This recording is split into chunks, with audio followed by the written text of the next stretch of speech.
इरादा है कुछ खास करूंगा, इरादा है कुछ खास करूंगा, रसायन और आपसे खूब सारा प्यार करूंगा, रसायन और आपसे खूब सारा प्यार करूंगा, और दोस्तों आपसे खूब सारी बातें भी करूंगा।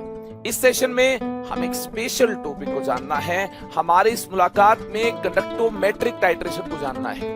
इस सेशन को स्टार्ट करने से पहले मैं आपको बता दूं, इसके बाद एक सेशन और आपको मिलेगा बैटरीज और जानते कोरोजन से रिलेटेड। तो आप ये बिल्कुल भी चिंता मत करें, सीबीएसई की जो गाइडलाइंस आपको मिल पाई हैं टर्म 1 के सिलेबस से रिगार्डिंग कि आपको ये सिलेबस कवर करना है और ये बाद में कवर करना है टर्म 2 में। तो मैं जानता हूँ इलेक्ट्रोकेमिस्ट्री टर्म 1 में इंक्लूडेड नहीं है, टर्म 2 में है, तो टेंशन का माहौल होगा, लेकिन मैं आपके साथ हूँ। जितने चैप्टर्स टर्म 1 में आएंगे उन सभी को यार कवर करवाया जाएगा, चिंता मत करें, मेरा साथ आपके साथ रहेगा और इसमें आप अकेले नहीं हैं। तो बच्चा पार्टी बड़ी सी स्माइल आपके चेहरे पर होनी चाहिए और इस लेक्चर के लिए मुझे लगता है आपको रेडी हो जाना चाहिए। तो आज की इस सेशन में जैसा कि मैं आपको पहले बता चुका हूं, कंडक्टोमेट्रिक टाइट्रेशन की बात करने वाले हैं। जो स्टूडेंट्स इस कंडक्टोमेट्रिक टाइट्रेशन को अपने एनसीईआरटी बुक में खोज रहे हैं, नहीं मिलेगा बाबा, बिल्कुल नहीं मिलेगा, एनसीईआरटी बुक में तो नहीं मिलेगा। तो क्या ये एनसीईआरटी बुक से बाहर है? बिल्कुल एनसीईआरटी बुक से बाहर है। तो क्या एग्जाम में आ सकता है? जेई 2011, ये देखिए, ये देखिए, जेई 2011 के बाद ये देखिए 2013 में भी आ चुका है, जेई एडवांस्ड में आ चुका है, यानी नीट में आ सकता है, जेई मेंस में आ सकता है। हाँ, ट्रेंड तो जेई एडवांस ही सेट करता है कि किस फ्लेवर के क्वेश्चन एग्जाम में आने चाहिए, ठीक है।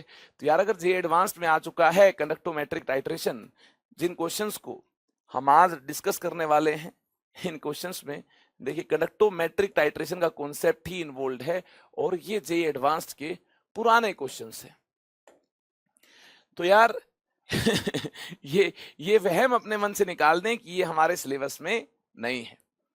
और ये भी मैं आपको बता दूं, एनसीईआरटी बुक में जितने टॉपिक आपके दिए हुए हैं, तो ये जरूरी नहीं है कि वहीं से ही क्वेश्चन आएगा, हो सकता है हल्का फुल्का लेफ्ट राइट आगे पीछे और कहीं से क्वेश्चन आ जाए। तो यार जो भी टॉपिक एनसीईआरटी बुक से बाहर आपको कवर करने होंगे, मैं आपको पहले ही बता दूंगा।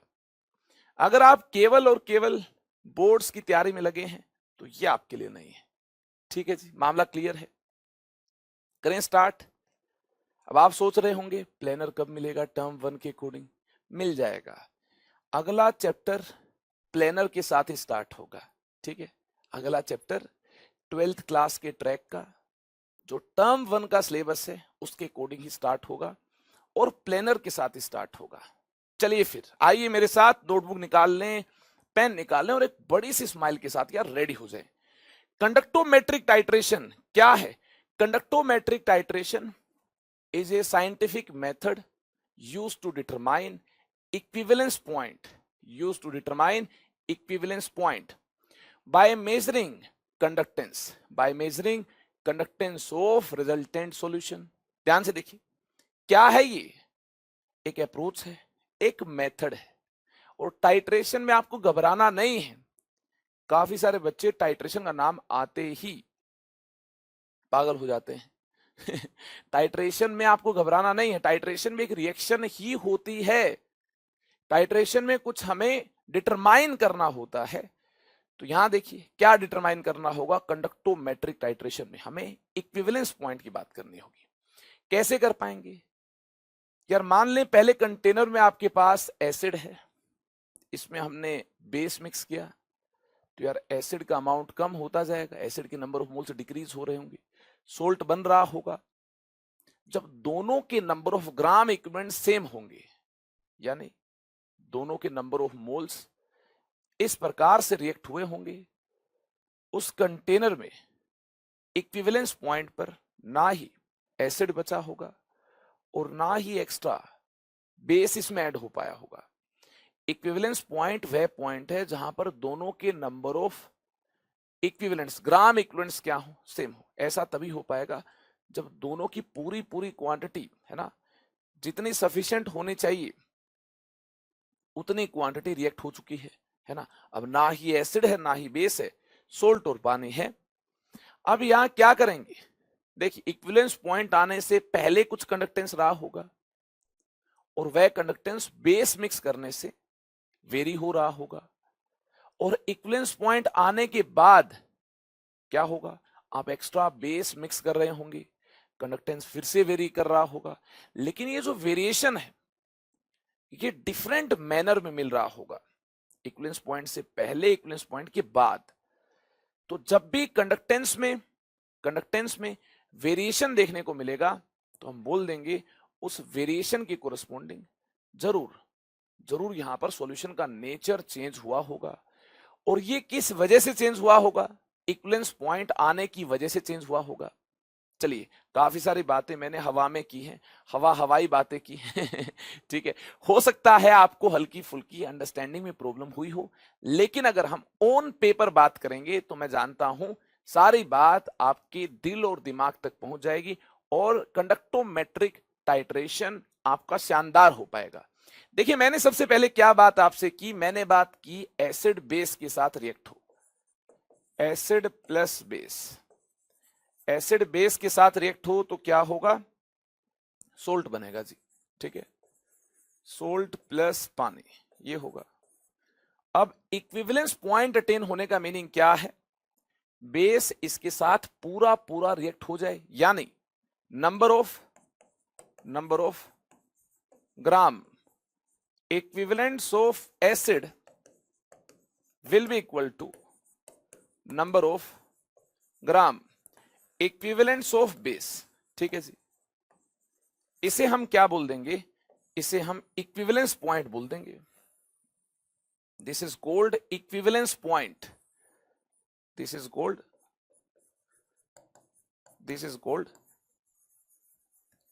इक्विवेलेंस पॉइंट, इक्विवेलेंस पॉइंट, इसे हम इक्विवेलेंस पॉइंट बोल देंगे।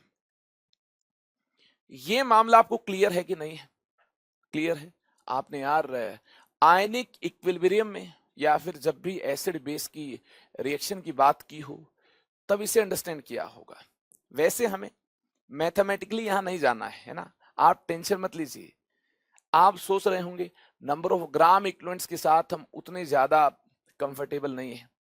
अरे आप इतना मान लीजिए, जितनी क्वांटिटी एसिड की यहां थी इसे पूरा रिएक्ट करना है, तो इसके लिए जो सफिशिएंट अमाउंट हमने बेस का यहां मिक्स किया जिससे पूरा न्यूट्रलाइजेशन हो गया, पूरा न्यूट्रलाइजेशन जैसे ही हुआ हम बोल देंगे इक्विवेलेंस पॉइंट अटेन हो गया। वहां पर क्या हुआ होगा, नंबर ऑफ ग्राम इक्विवेलेंट्स दोनों के सेम रहे होंगे। नंबर ऑफ ग्राम इक्विवेलेंट्स की कैलकुलेशन नहीं करनी है हमें, तो यार ग्राफिकली अंडरस्टैंड करना है। कंडक्टोमेट्रिक टाइट्रेशन में कौन से ग्राफ को जानना है, कितने टाइप के टाइट्रेशन हमारे सिलेबस में है, आइए मेरे साथ आइए। इस पूरी कहानी को जानने के लिए हमारे पास कंडक्टोमेट्रिक टाइट्रेशन में टाइप 1 है। देखिए, strong acid with strong base, strong acid को स्ट्रॉन्ग बेस से हम टाइट्रेट करेंगे। इसका क्या मीनिंग, इसका मीनिंग है हम इसकी रिएक्शन करेंगे। क्या होगा, स्ट्रॉन्ग एसिड को स्ट्रॉन्ग बेस के साथ हम टाइट्रेट करेंगे, यानी HCl को NaOH के साथ हम रिएक्ट करवाने वाले हैं। ठीक है, होगा क्या, देखिए हमें ऐसा ग्राफ मिल रहा होगा कि इसका conductance versus volume of NaOH। यहां देखिए अलोंग एक्स एक्सिस हमें क्या अंडरस्टैंड करना है, जब भी एडिशन ऑफ NaOH होगा तो देखिए ज्यादा क्वांटिटी हम यहां पर मिक्स कर रहे होंगे, ज्यादा वॉल्यूम की बात कर रहे होंगे क्योंकि ज्यादा वॉल्यूम में ज्यादा क्वांटिटी होगी। तो देखिए इस प्रकार से आगे जाएंगे, यानी NaOH मिक्स किया जा रहा है किसमें, एसिड में। इसका ये मीनिंग है NaOH का अमाउंट ज्यादा कब होगा, जब वॉल्यूम ज्यादा होगी। यानी हम बार बार क्या कर रहे हैं, हम यार बेस को मिक्स कर रहे हैं किसमें, एसिड में। एसिड कौन सा है, HCl है। तो देखिए ग्राफ को अंडरस्टैंड करने वाले हैं, कंडक्टेंस कैसे वेरी होगा, HCl plus NaOH gives us NaCl plus H2। आपकी नॉलेज के लिए मैं आपको बता दूं, ध्यान रखना है, पूरे कंडक्टोमेट्रिक टाइट्रेशन में इस बात का खास तौर पर ध्यान रखना है, H plus OH minus, these ions are highly conducting, these ions are highly conducting। ये आयंस क्या है? highly conducting है। these ions are highly conducting in nature। अगर कंडक्टिविटी की बात की जाए, किसकी बात की जाए? कंडक्टिविटी की बात की जाए, अगर कंडक्टिविटी की बात की जाए, ध्यान से देखना, H प्लस की कंडक्टिविटी ज्यादा होगी, H प्लस की कंडक्टिविटी ज्यादा होगी, इसके बाद OH माइनस की होगी, है ना। इसके बाद का मीनिंग है इससे कम, ठीक है ना। इस तरफ जाएंगे, डिक्रीजिंग ऑर्डर की बात कर रहे हैं। और किसी आयन की कनेक्टिविटी इन दोनों से क्या होगी? कम होगी। इनके अलावा कोई आयन है, अदर आयन की कनेक्टिविटी क्या होगी? कम होगी। अब ये ग्राफ ऐसे ही क्यों जाएगा? जरा सोचिए इसके बारे में, क्यों जाएगा? ऐसे ही क्यों जाएगा? इसलिए जाएगा, मैंने तो सोच लिया है कि आप भी दिमाग लगा चुके हैं, ये ग्राफ नीचे इसलिए जाएगा यार इस प्रकार से, क्योंकि एसिड के साथ बेस रिएक्ट हो रहा है। जब भी एसिड के साथ बेस रिएक्ट होगा, एसिड के H प्लस आयंस कम हो रहे होंगे, है ना। न्यूट्रलाइजेशन के दौरान H प्लस और OH माइनस आपस में रिएक्ट होंगे कि नहीं होंगे?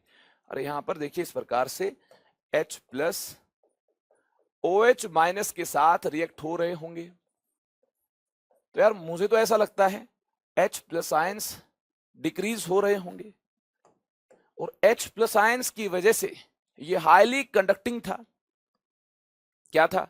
हाईली कंडक्टिंग था। ये ग्राफ नीचे इसलिए जाएगा क्योंकि यार number of H plus ions decrease हो रहे हैं, जिसकी वजह से कंडक्टिविटी और कंडक्टेंस भी डिक्रीज हो रहा है। अरे H plus ions highly conducting होंगे, देखिए ये आपके सामने है, हाईली कंडक्टिंग होंगे। अगर इनका अमाउंट डिक्रीज हो रहा होगा तो कंडक्टेंस भी डिक्रीज हो रहा होगा। मामला क्लियर है कि नहीं है? इसके बाद सुनिए, जैसे जैसे कंडक्टेंस डिक्रीज होगा, इस पॉइंट पर पहुंच चुके होंगे, इसका मतलब क्या है? इस पॉइंट का मीनिंग क्या है? देखिए, ये मैं आपको बताना चाहूंगा। ये पॉइंट है इक्विवेलेंस पॉइंट। ये पॉइंट क्या है? ये पॉइंट है इक्विवेलेंस पॉइंट।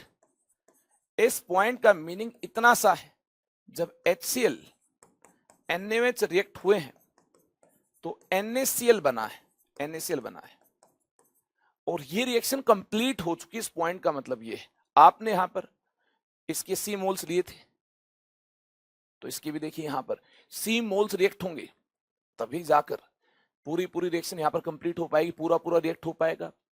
मामला क्लियर है? क्योंकि एक मोल के साथ एक मोल रिएक्ट होगा तो C मोल्स के साथ C मोल्स रिएक्ट होंगे। इस प्रकार से नंबर ऑफ मोल्स जितने यहां होंगे उतने ही नंबर ऑफ मोल्स NaOH के चाहिए होंगे, तभी जाकर 100% HCl का न्यूट्रलाइजेशन हो पाया होगा।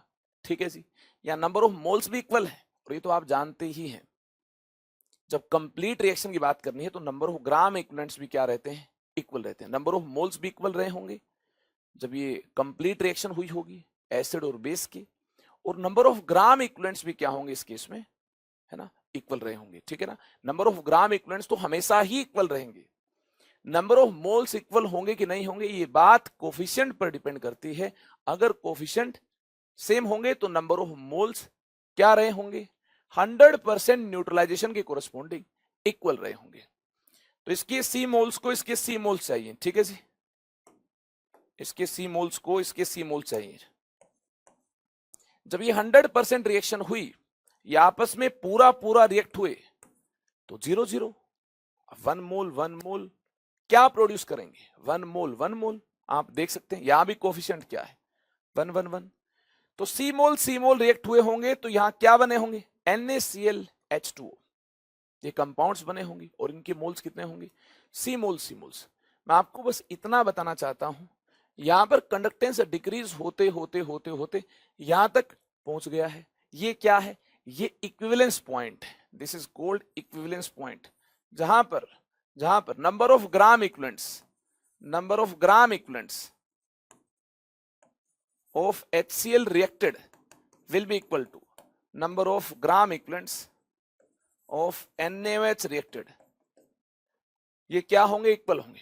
और इसके बाद HCl होगा ही नहीं, क्योंकि यार इक्विवेलेंस पॉइंट का मतलब है जितने H प्लस आयंस अवेलेबल थे ये सारे रिएक्ट हो गए हैं, सारे के सारे छूमंतर हो गए हैं। कौन ले गया है?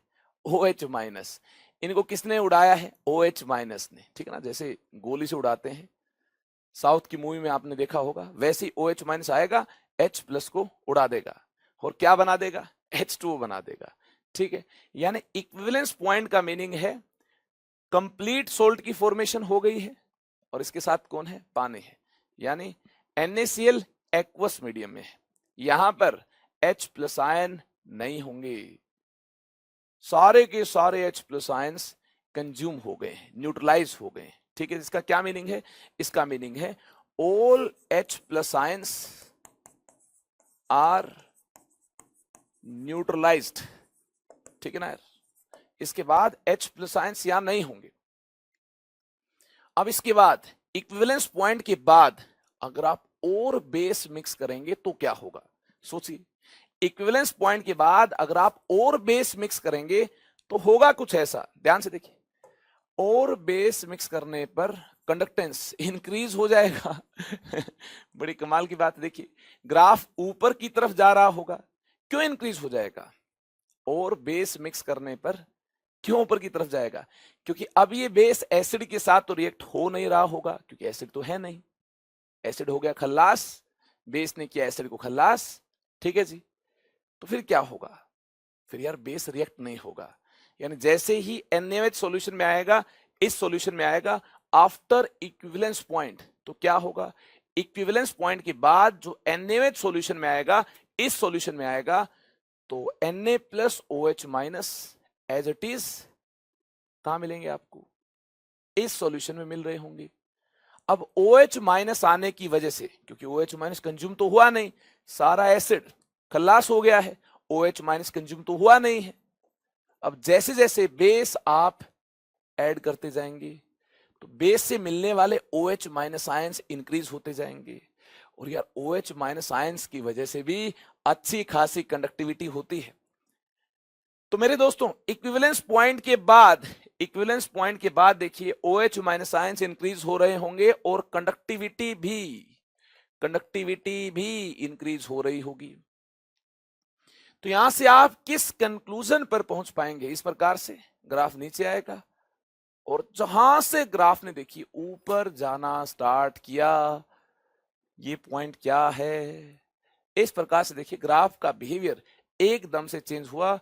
तो जिस पॉइंट के बाद ग्राफ का बिहेवियर एकदम से चेंज हुआ है वह पॉइंट क्या होगा? डेफिनेटली इक्विवेलेंस पॉइंट होगा। तो ग्राफ को देखने से हमें आइडिया हो जाएगा यार कि इक्विवेलेंस पॉइंट कौन सा होगा। ये पॉइंट होगा इक्विवेलेंस पॉइंट। चलिए इस पूरी गाथा को जाने हुआ क्या है। थ्योरी भी इंपॉर्टेंट है। मैं देखता हूं YouTube पर काफी सारे टीचर्स ऐसा करते हैं, क्लास में आते हल्का हल्का बताया, यार ऐसा काम मैं भी कर सकता था, है ना, केवल ग्राफ ही लेकर आता, ग्राफ में बता दिया, काम खत्म। जरा सोचिए अगर एग्जाम में थियोरेटिकल क्वेश्चन आएगा तो फिर कैसे आप उसे अप्रोच कर पाएंगे। तो थ्योरी की भी इंपॉर्टेंस है। जितनी बातें मैं आपको यहाँ पर समझाऊंगा उन बातों में से जो आपको नोट करनी होगी, अपने साथ में थ्योरी जरूर लेकर आऊंगा ताकि आप नोट कर पाए, जो थियोरेटिकल क्वेश्चन एग्जाम में आएंगे उनका आप आंसर कर पाए, ठीक है जी।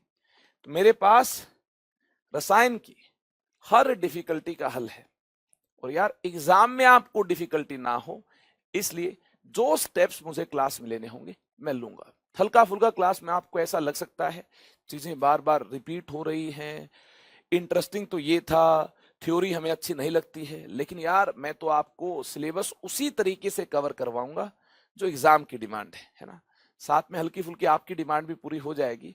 लेकिन बच्चों को यार थ्योरी ज्यादा बोरिंग लगती है, बच्चों को लगता है बस टीचर बात करता रहे कैमरा से हमसे, है ना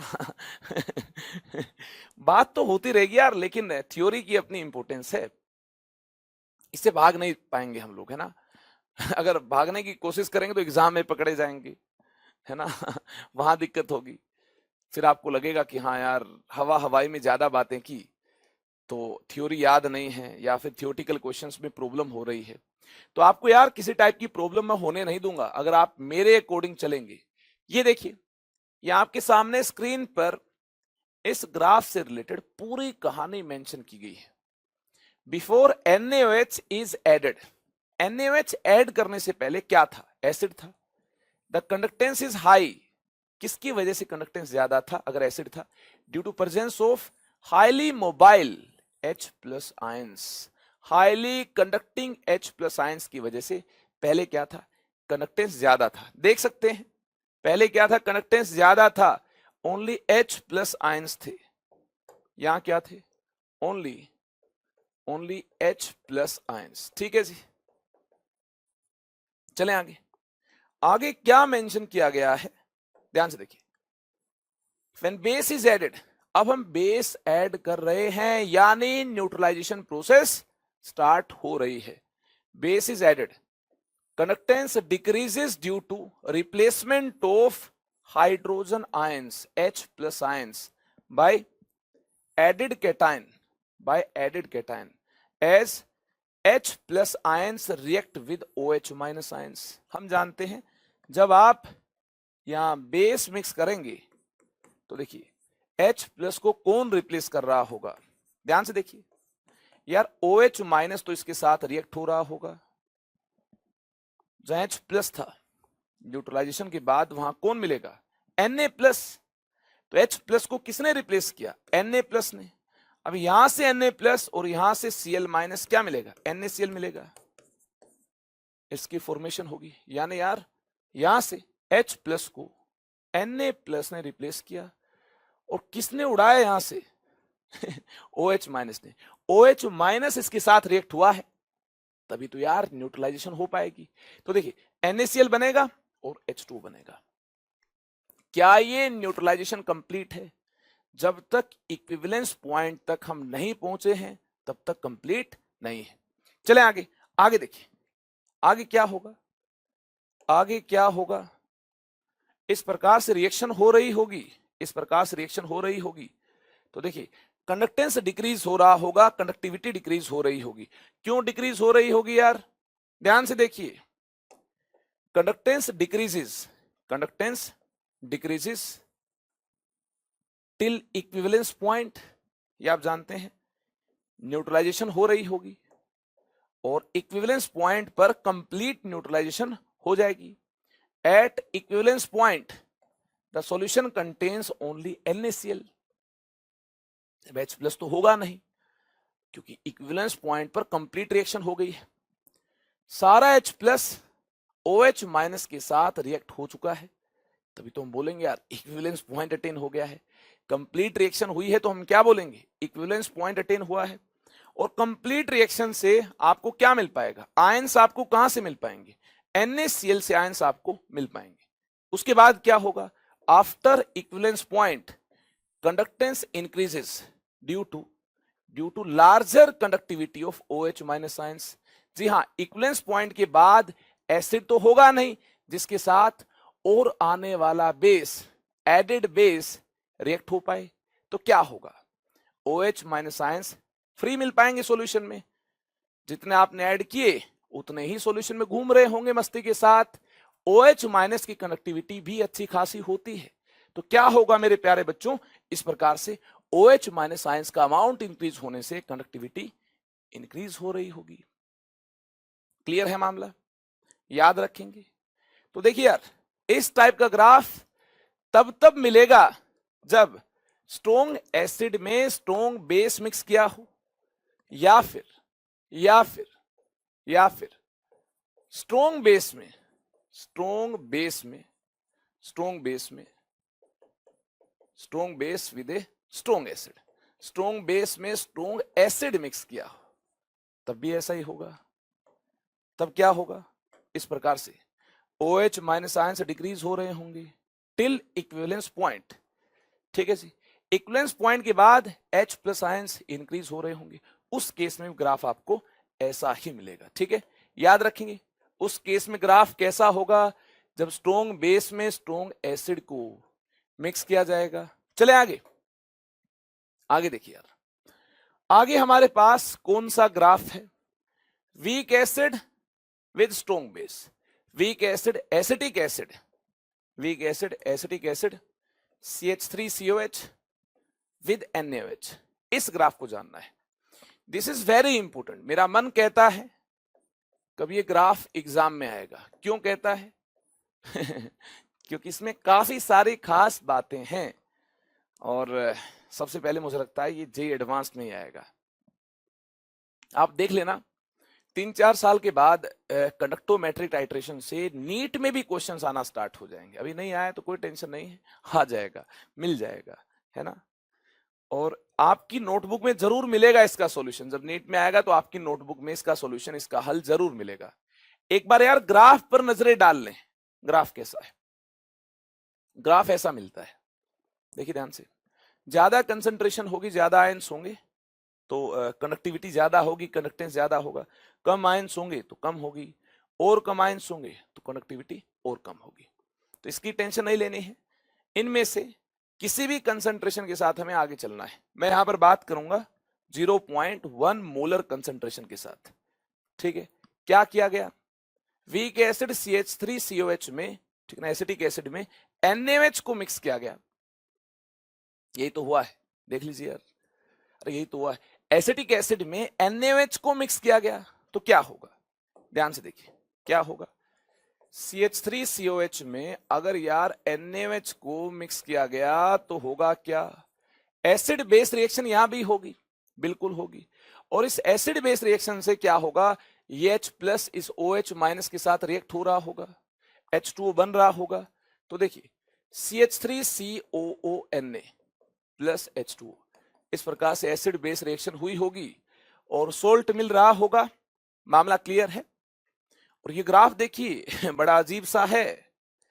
पहले कंडक्टिविटी डिक्रीज होगी, फिर इंक्रीज होगी, और इस प्रकार से आपको इक्विवेलेंस पॉइंट मिल जाएगा। कहां मिलेगा? ये जो मार्क किया गया है ये होगा इक्विवेलेंस पॉइंट, यहां मिलेगा। तो हमें यार इस ग्राफ की डीप एनालिसिस करना होगा, है ना। इस ग्राफ का डीप एनालिसिस करना होगा, नहीं तो ये ग्राफ हमें अंडरस्टैंड नहीं होगा। दिक्कत हो जाएगी भाई, भारी दिक्कत हो जाएगी। काफी कुछ इस ग्राफ में लॉजिकली हमें जानना होगा कि पहले कनेक्टिविटी डिक्रीज हुई हुई हुई, फिर इंक्रीज हुई हुई हुई, फिर यहां पर हमें इक्विवेलेंस पॉइंट मिल गया और इसके बाद कनेक्टिविटी इंक्रीज हो गई। सोचना होगा हमें इसके बारे में कि पहले कनेक्टिविटी डिक्रीज क्यों हुई।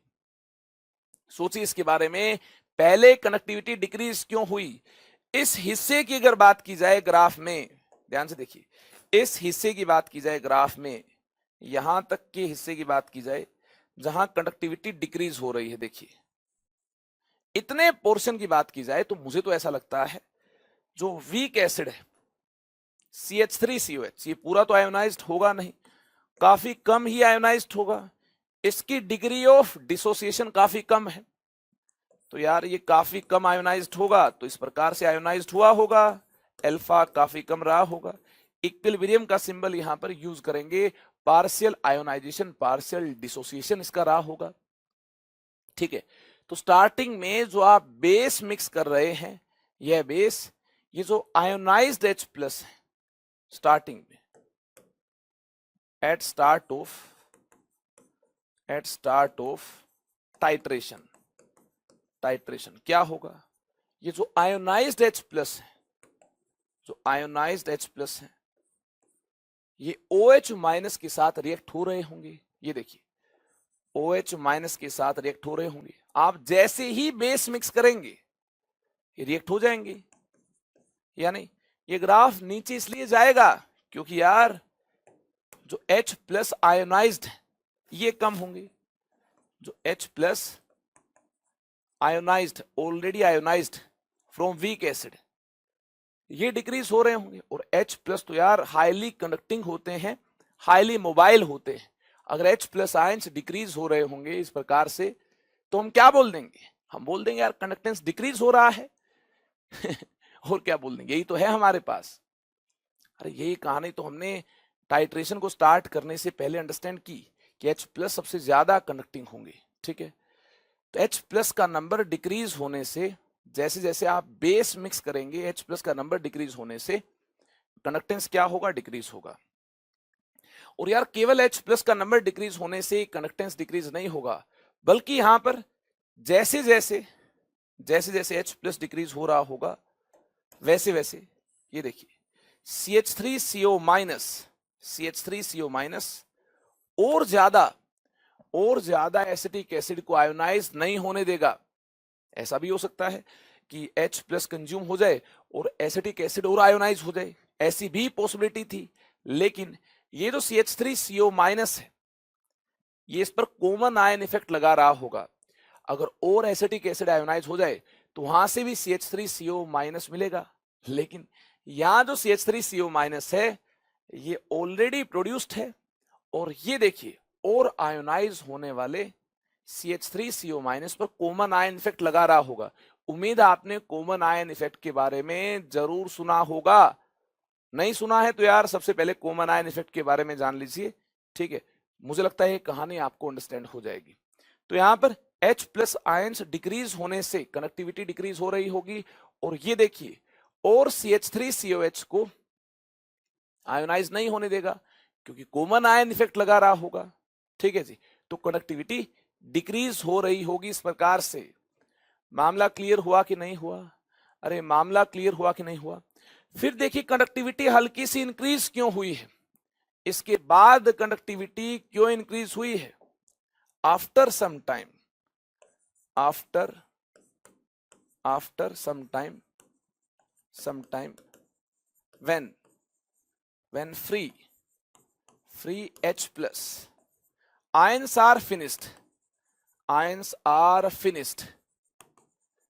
कुछ टाइम के बाद H प्लस आयन, जो फ्री H प्लस आयन है, ये फिनिश हो जाएंगे, खल्लास हो जाएंगे, खत्म हो जाएंगे, एंड हो जाएंगे। तो क्या होगा फिर? क्या और बेस रिएक्ट ही नहीं हो पाएगा? क्या और बेस रिएक्ट ही नहीं हो पाएगा? होगा रिएक्ट। किसके साथ रिएक्ट होगा? देखिए यार, क्या और बेस रिएक्ट ही नहीं हो पाएगा? होगा रिएक्ट। CH3COH जो अनआयोनाइज्ड है, जिसे फर्दर इसने आयोनाइज नहीं होने दिया है, अब देखिए जैसे ही OH माइनस के कांटेक्ट में आएगा, जैसे ही OH माइनस के कांटेक्ट में आएगा, तो देखिए OH माइनस अटैक करते हुए इसको वहां से निकाल देगा। अब आप सोच रहे होंगे पहले तो आयोनाइज नहीं हुआ था। यार ये अपने आप आयोनाइज नहीं हो सकता है, वीक एसिड है, और ये कॉमन आयन इफेक्ट लगा रहा था। लेकिन जैसे ही और NaOH आएंगे सॉल्यूशन में, टाइट्रेशन चल रहा है, और NaOH आएंगे सॉल्यूशन में, तो क्या होगा? NaOH से जो OH माइनस मिलेगा, है ना, एक्स्ट्रा NaOH आपने मिक्स किया है, पहले जो मिक्स किया था ये खल्लास हो चुका है, एक्स्ट्रा आपने मिक्स किया है, तो एक्स्ट्रा NaOH से OH माइनस क्या करेगा? इसको यहां से निकाल देगा, है ना, निकाल देगा। तो क्या होगा? H2O की फॉर्मेशन होगी और सोल्ट बन रहा होगा। वेरी इंपॉर्टेंट, सोल्ट बन रहा होगा, ठीक है ना, आयोनाइज हो रहा होगा ये एक्स्ट्रा NaOH। देखिए इसके बाद ये जो यहां पर आयोनाइज्ड H प्लस थे, फ्री H प्लस थे, इनके साथ जो OH माइनस रिएक्ट हुआ, ये फिनिश हुए, ये फिनिश हो गया NaOH, ठीक है। इनके फिनिश होने के बाद जो आपने NaOH यहां पर मिक्स किया है, उसने एक कारनामा किया है ना। NaOH तो कितना भी मिक्स किया जा सकता है, इक्विवेलेंस पॉइंट के बाद भी NaOH मिक्स करेंगे। पहले जो NaOH हमने मिक्स किया था, कंफ्यूज नहीं होना है, यहां जो आयोनाइज्ड H प्लस थे, फ्री H प्लस थे, इनको कंज्यूम करने के लिए मिक्स किया था। अब हम जो NaOH मिक्स कर रहे हैं, ये देखिए रिमेनिंग अनआयोनाइज्ड एसिड को रिएक्ट करवाने के लिए यूज कर रहे हैं। अब ये एसिड अपने आप तो आयोनाइज हो नहीं पाया था, ये कॉमन आयन इफेक्ट यहां लगा रहा था, तो फिर क्या किया? और बेस मिक्स किया गया, क्योंकि यार इक्विवेलेंस पॉइंट तक हमारे इस गाड़ी को लेकर जाना है। लेकर जाना है कि नहीं लेकर जाना है, कहां तक पहुंचना है, इक्विवेलेंस पॉइंट तक, इनफैक्ट उसके बाद भी बात करनी है। तो क्या किया फिर, कुछ बुरा तो किया नहीं, और बेस मिक्स किया, और बेस मिक्स करने पर अनआयोनाइज्ड CH3COH से H+ को निकाल देगा, क्या मिलेगा, CH3CONA, सोल्ट बन रहा होगा। और ये सोल्ट तो यार पानी में सोल्यूबल है, आयंस की फॉर्म में डिसोसिएट हो जाएगा। तो मुझे लगता है इसके बाद जो कंडक्टिविटी देखिए इंक्रीज हो रही है, हल्की हल्की इंक्रीज हो रही है। ये कंडक्टिविटी हल्की हल्की इसलिए इंक्रीज हो रही है क्योंकि CH3COH जो अनआयोनाइज्ड था, क्या था, अनआयोनाइज्ड, ये किसमें तब्दील हो रहा है, ये बेस डालने की वजह से, NaOH डालने की वजह से ये CH3COONA इस सोल्ट में तब्दील हो रहा है। और ये सोल्ट देखिए आयोनाइजेबल होता है, ये सोल्ट प्यारे बच्चों आयोनाइज्ड मिलेगा, आयोनाइज्ड मिलेगा तो इसकी फॉर्मेशन की वजह से कंडक्टिविटी कंडक्टेंस इंक्रीज हो रहा होगा। क्या ये ग्रीन कलर विजिबल है, विजिबल नहीं है यार, तो कलर चेंज करते हैं, कलर चेंज करते हैं। देखिए क्या हुआ, यहां पर जो अनआयोनाइज्ड CH3COH है, इसके साथ CH3COH है अनआयोनाइज्ड, ठीक है जी, इसका ये मीनिंग है, अनआयन लिखा मैंने, इसका मीनिंग है अनआयोनाइज्ड, ठीक है, स्पेस कम है। इसके साथ जो NaOH रिएक्ट हो रहा है, इसके रिएक्शन से CH3COONA जो सोल्ट बन रहा है, ये सोल्ट आयोनाइजेबल होगा, आयोनाइज्ड होगा, आयोनाइज्ड होगा। इसकी फॉर्मेशन की वजह से, इसकी फॉर्मेशन की वजह से कंडक्टिविटी इंक्रीज हो पाई है। मामला क्लियर है कि नहीं है, अंडरस्टैंड हुआ। इसके कंज्यूम होने के बाद आपके पास क्या था, अनआयोनाइज्ड CH3COH था, इसको आयोनाइज करना है कि नहीं करना है, तो और बेस मिक्स किया गया है ना तो सोल्ट मिलता है जो कि आयोनाइज्ड होगा, इसके बनने की वजह से कंडक्टिविटी हल्की सी इंक्रीज हुई होगी, ठीक है। अब देखिए ये क्या है, ये है equivalence point, at equivalence point, at equivalence point, इस प्रकार से कंप्लीट, इस प्रकार से देखिए, इस प्रकार से अनआयोनाइज्ड CH3COH के साथ NaOH रिएक्ट करते हुए कंप्लीट न्यूट्रलाइजेशन करवा देगा। इस प्रकार से हम बोल देंगे at equivalence point complete neutralization takes place, ठीक है जी, टेक्स प्लेस। क्या होगा आपके पास सोल्ट होगा CH3CONA, कौन सा सोल्ट होगा, CH3CONA, ठीक है जी, इसकी फॉर्मेशन हुई होगी, आपके पास होगा यहां पर CH3COONA। इसके बाद और बेस को मिक्स किया जाएगा, करें मिक्स, और NaOH को मिक्स किया जाएगा, तो क्या होगा।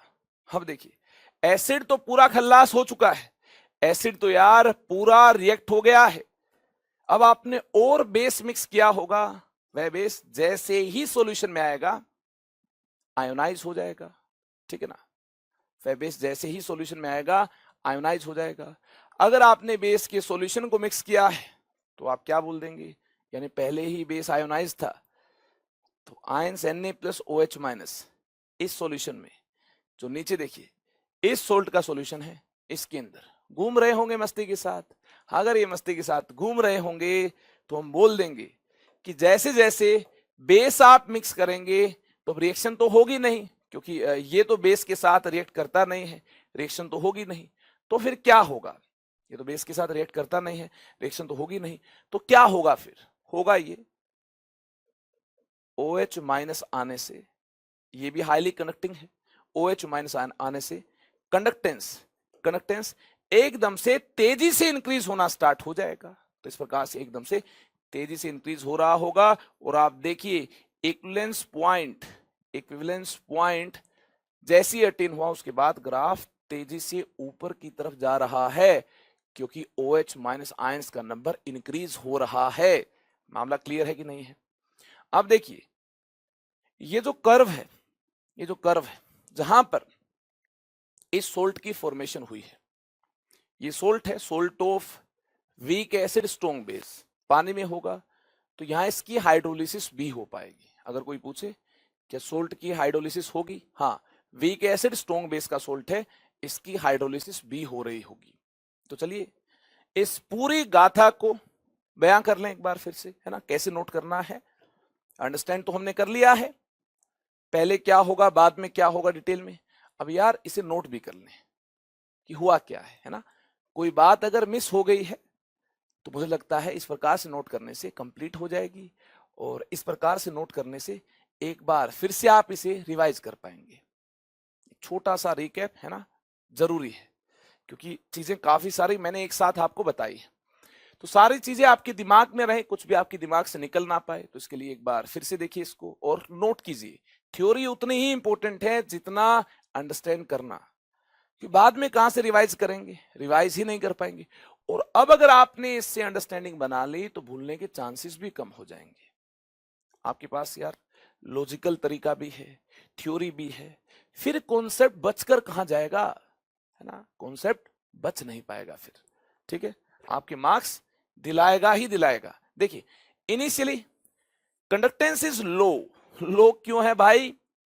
इनिशियली कंडक्टेंस लो इसलिए है क्योंकि वीक एसिड है, और ये वीक एसिड काफी कम आयोनाइज्ड होगा, H प्लस की कंसेंट्रेशन काफी कम मिल रही होगी due to feebly ionized acetic acid.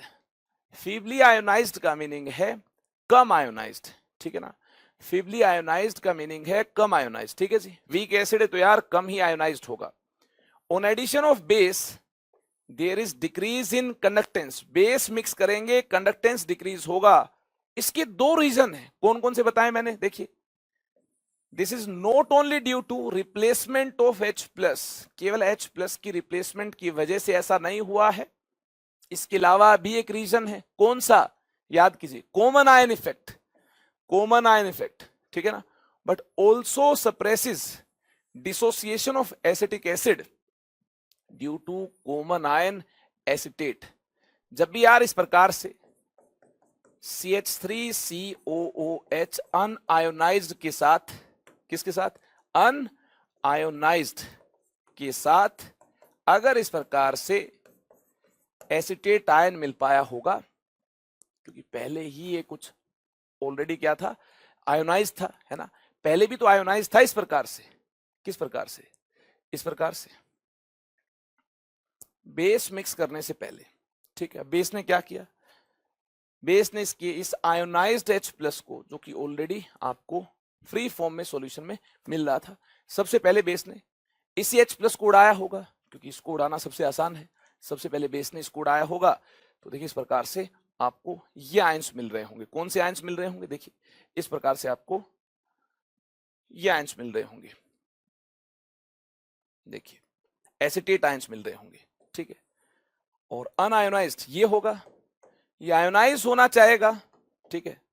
तो मैंने क्या बोला, मैंने आपको ये बोला कि आयोनाइज नहीं हो पाएगा, या बहुत ही कम आयोनाइज हो पाएगा। क्यों? क्योंकि यार यहां देखिए ये जो आयंस है ये कॉमन आयन इफेक्ट लगा रहे होंगे, और इस टाइप के आयंस को आने नहीं देंगे। ये आयंस इस टाइप के आयन से नफरत करते हैं, इन पर माइनस चार्ज है, और जो आयन प्रोड्यूस होंगे यहां से इसी टाइप के होंगे, उन पर भी माइनस चार्ज होगा। ली चैटलियर प्रिंसिपल कहता है जब भी इस प्रकार से इक्विलिब्रियम में कॉमन आयन कहीं स्ट्रॉन्ग इलेक्ट्रोलाइट से मिल रहे हो या फ्री फॉर्म में मिल रहे हो, तो उस केस में ये आयंस वीक इलेक्ट्रोलाइट को आयोनाइज नहीं होने देंगे। तो ये यार इसे आयोनाइज नहीं होने देंगे, इसको बोलेंगे कॉमन आयन इफेक्ट। ये देखिए इसके इस आयन के साथ ये आयन कॉमन है, ये इसके आयोनाइजेशन को सप्रेस कर रहा होगा, इसे हम क्या बोलेंगे? Common ion effect. अगर आपको कॉमन आयन इफेक्ट डिटेल में देखना है, डिटेल में जानना है, तो आपको 11th क्लास में जाना होगा। मामला क्लियर हुआ कि नहीं हुआ?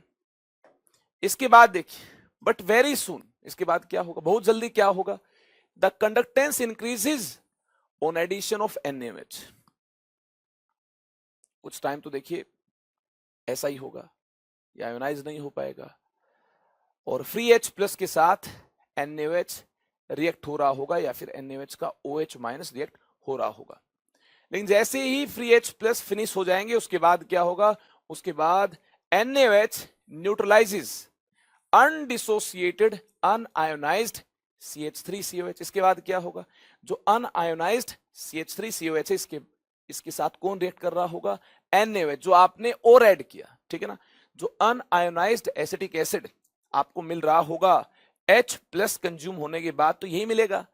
तो इसके साथ कौन रिएक्ट करेगा, जबरदस्ती कौन रिएक्ट करेगा, बेस रिएक्ट करेगा। बेस को तो यार H प्लस पसंद है। अगर आयोनाइजेबल H प्लस कहीं दिखाई दे जाए कि हाँ यहां से H प्लस आ जाएगा मेरे पास, तो बेस उसे छोड़ने वाला नहीं है, बेस उसके ऊपर अटैक कर जाएगा, बेस का OH माइनस उसको पकड़ के बाहर निकाल देगा।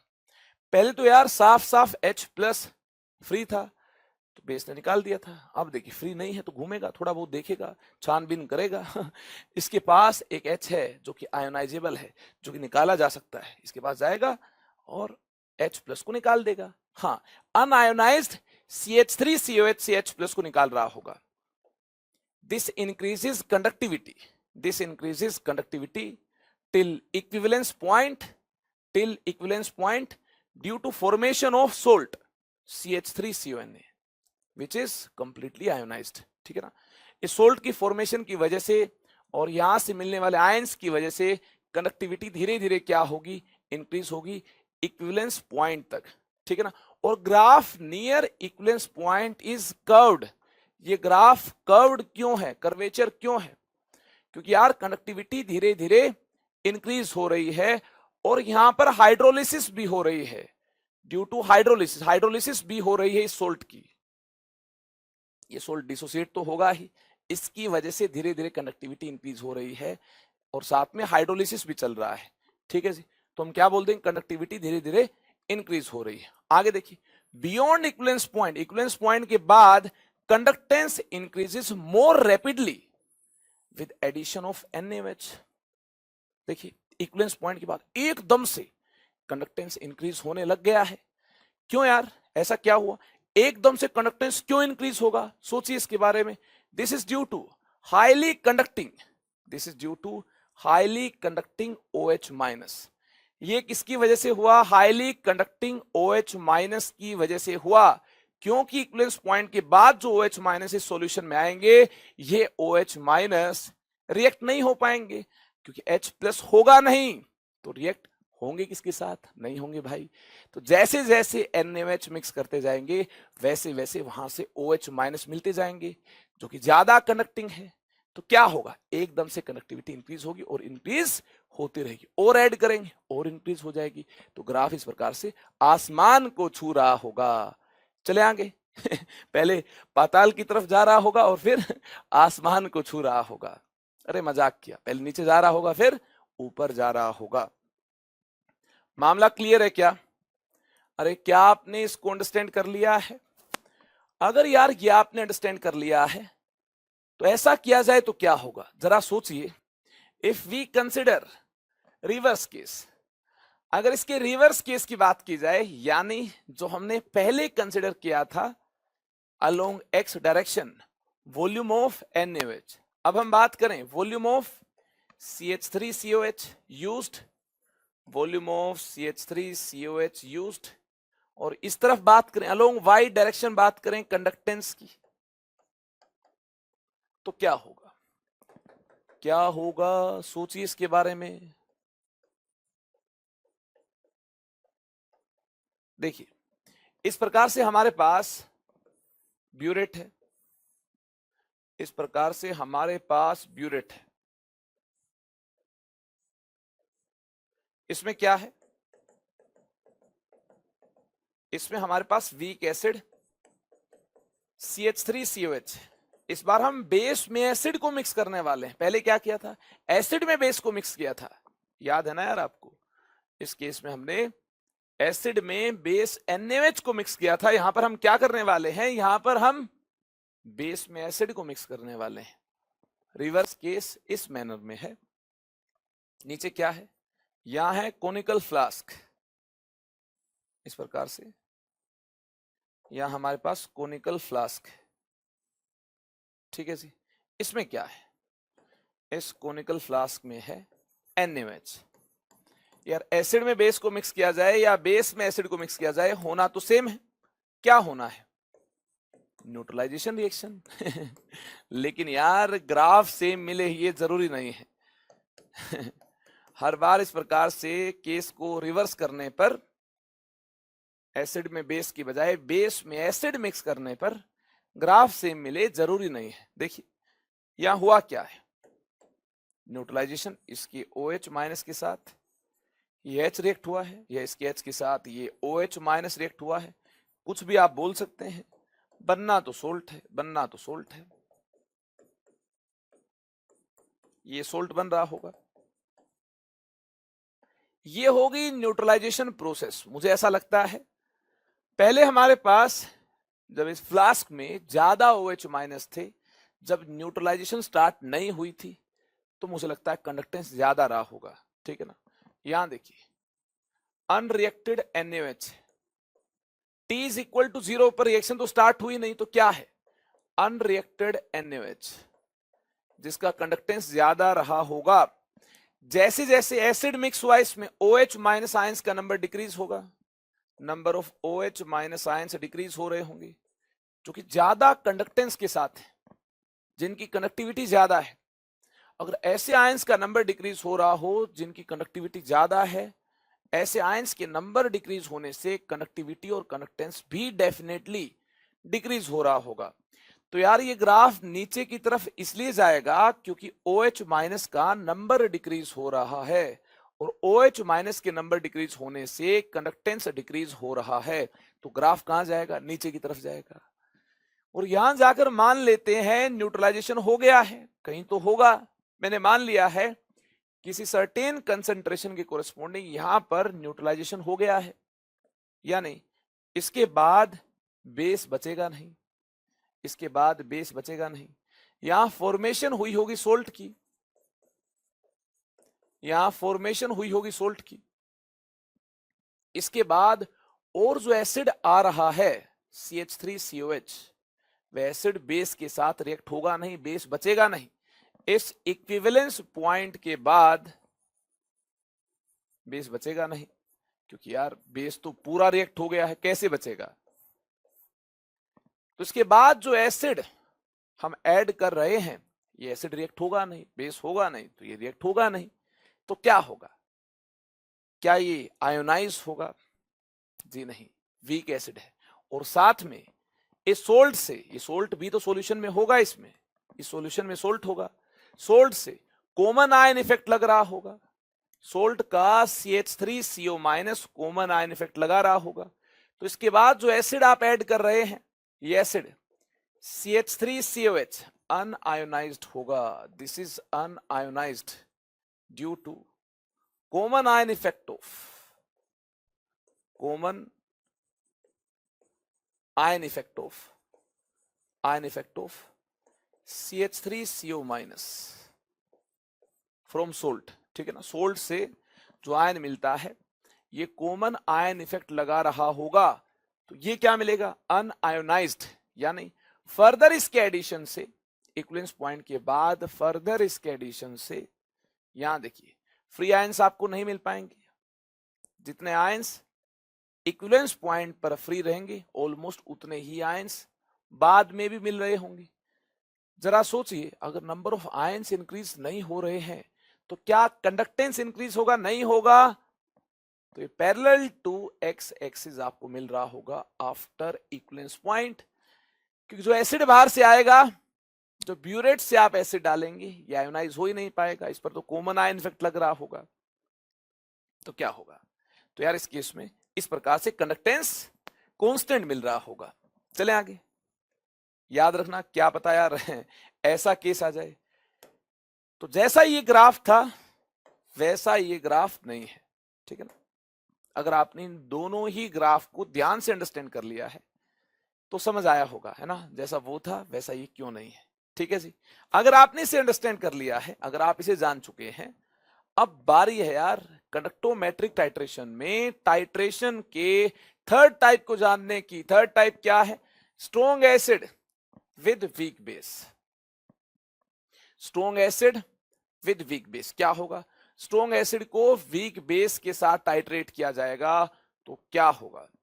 स्ट्रॉन्ग एसिड का कंडक्टेंस ज्यादा रहा होगा, ग्राफ ऐसा मिलेगा, देखिए स्ट्रॉन्ग एसिड का कंडक्टेंस ज्यादा रहा होगा, स्ट्रॉन्ग एसिड का कंडक्टेंस क्या रहा होगा? ज्यादा रहा होगा। High conductance of strong acid, high conductance of strong acid, strong acid due to highly mobile nature of, due to highly mobile nature of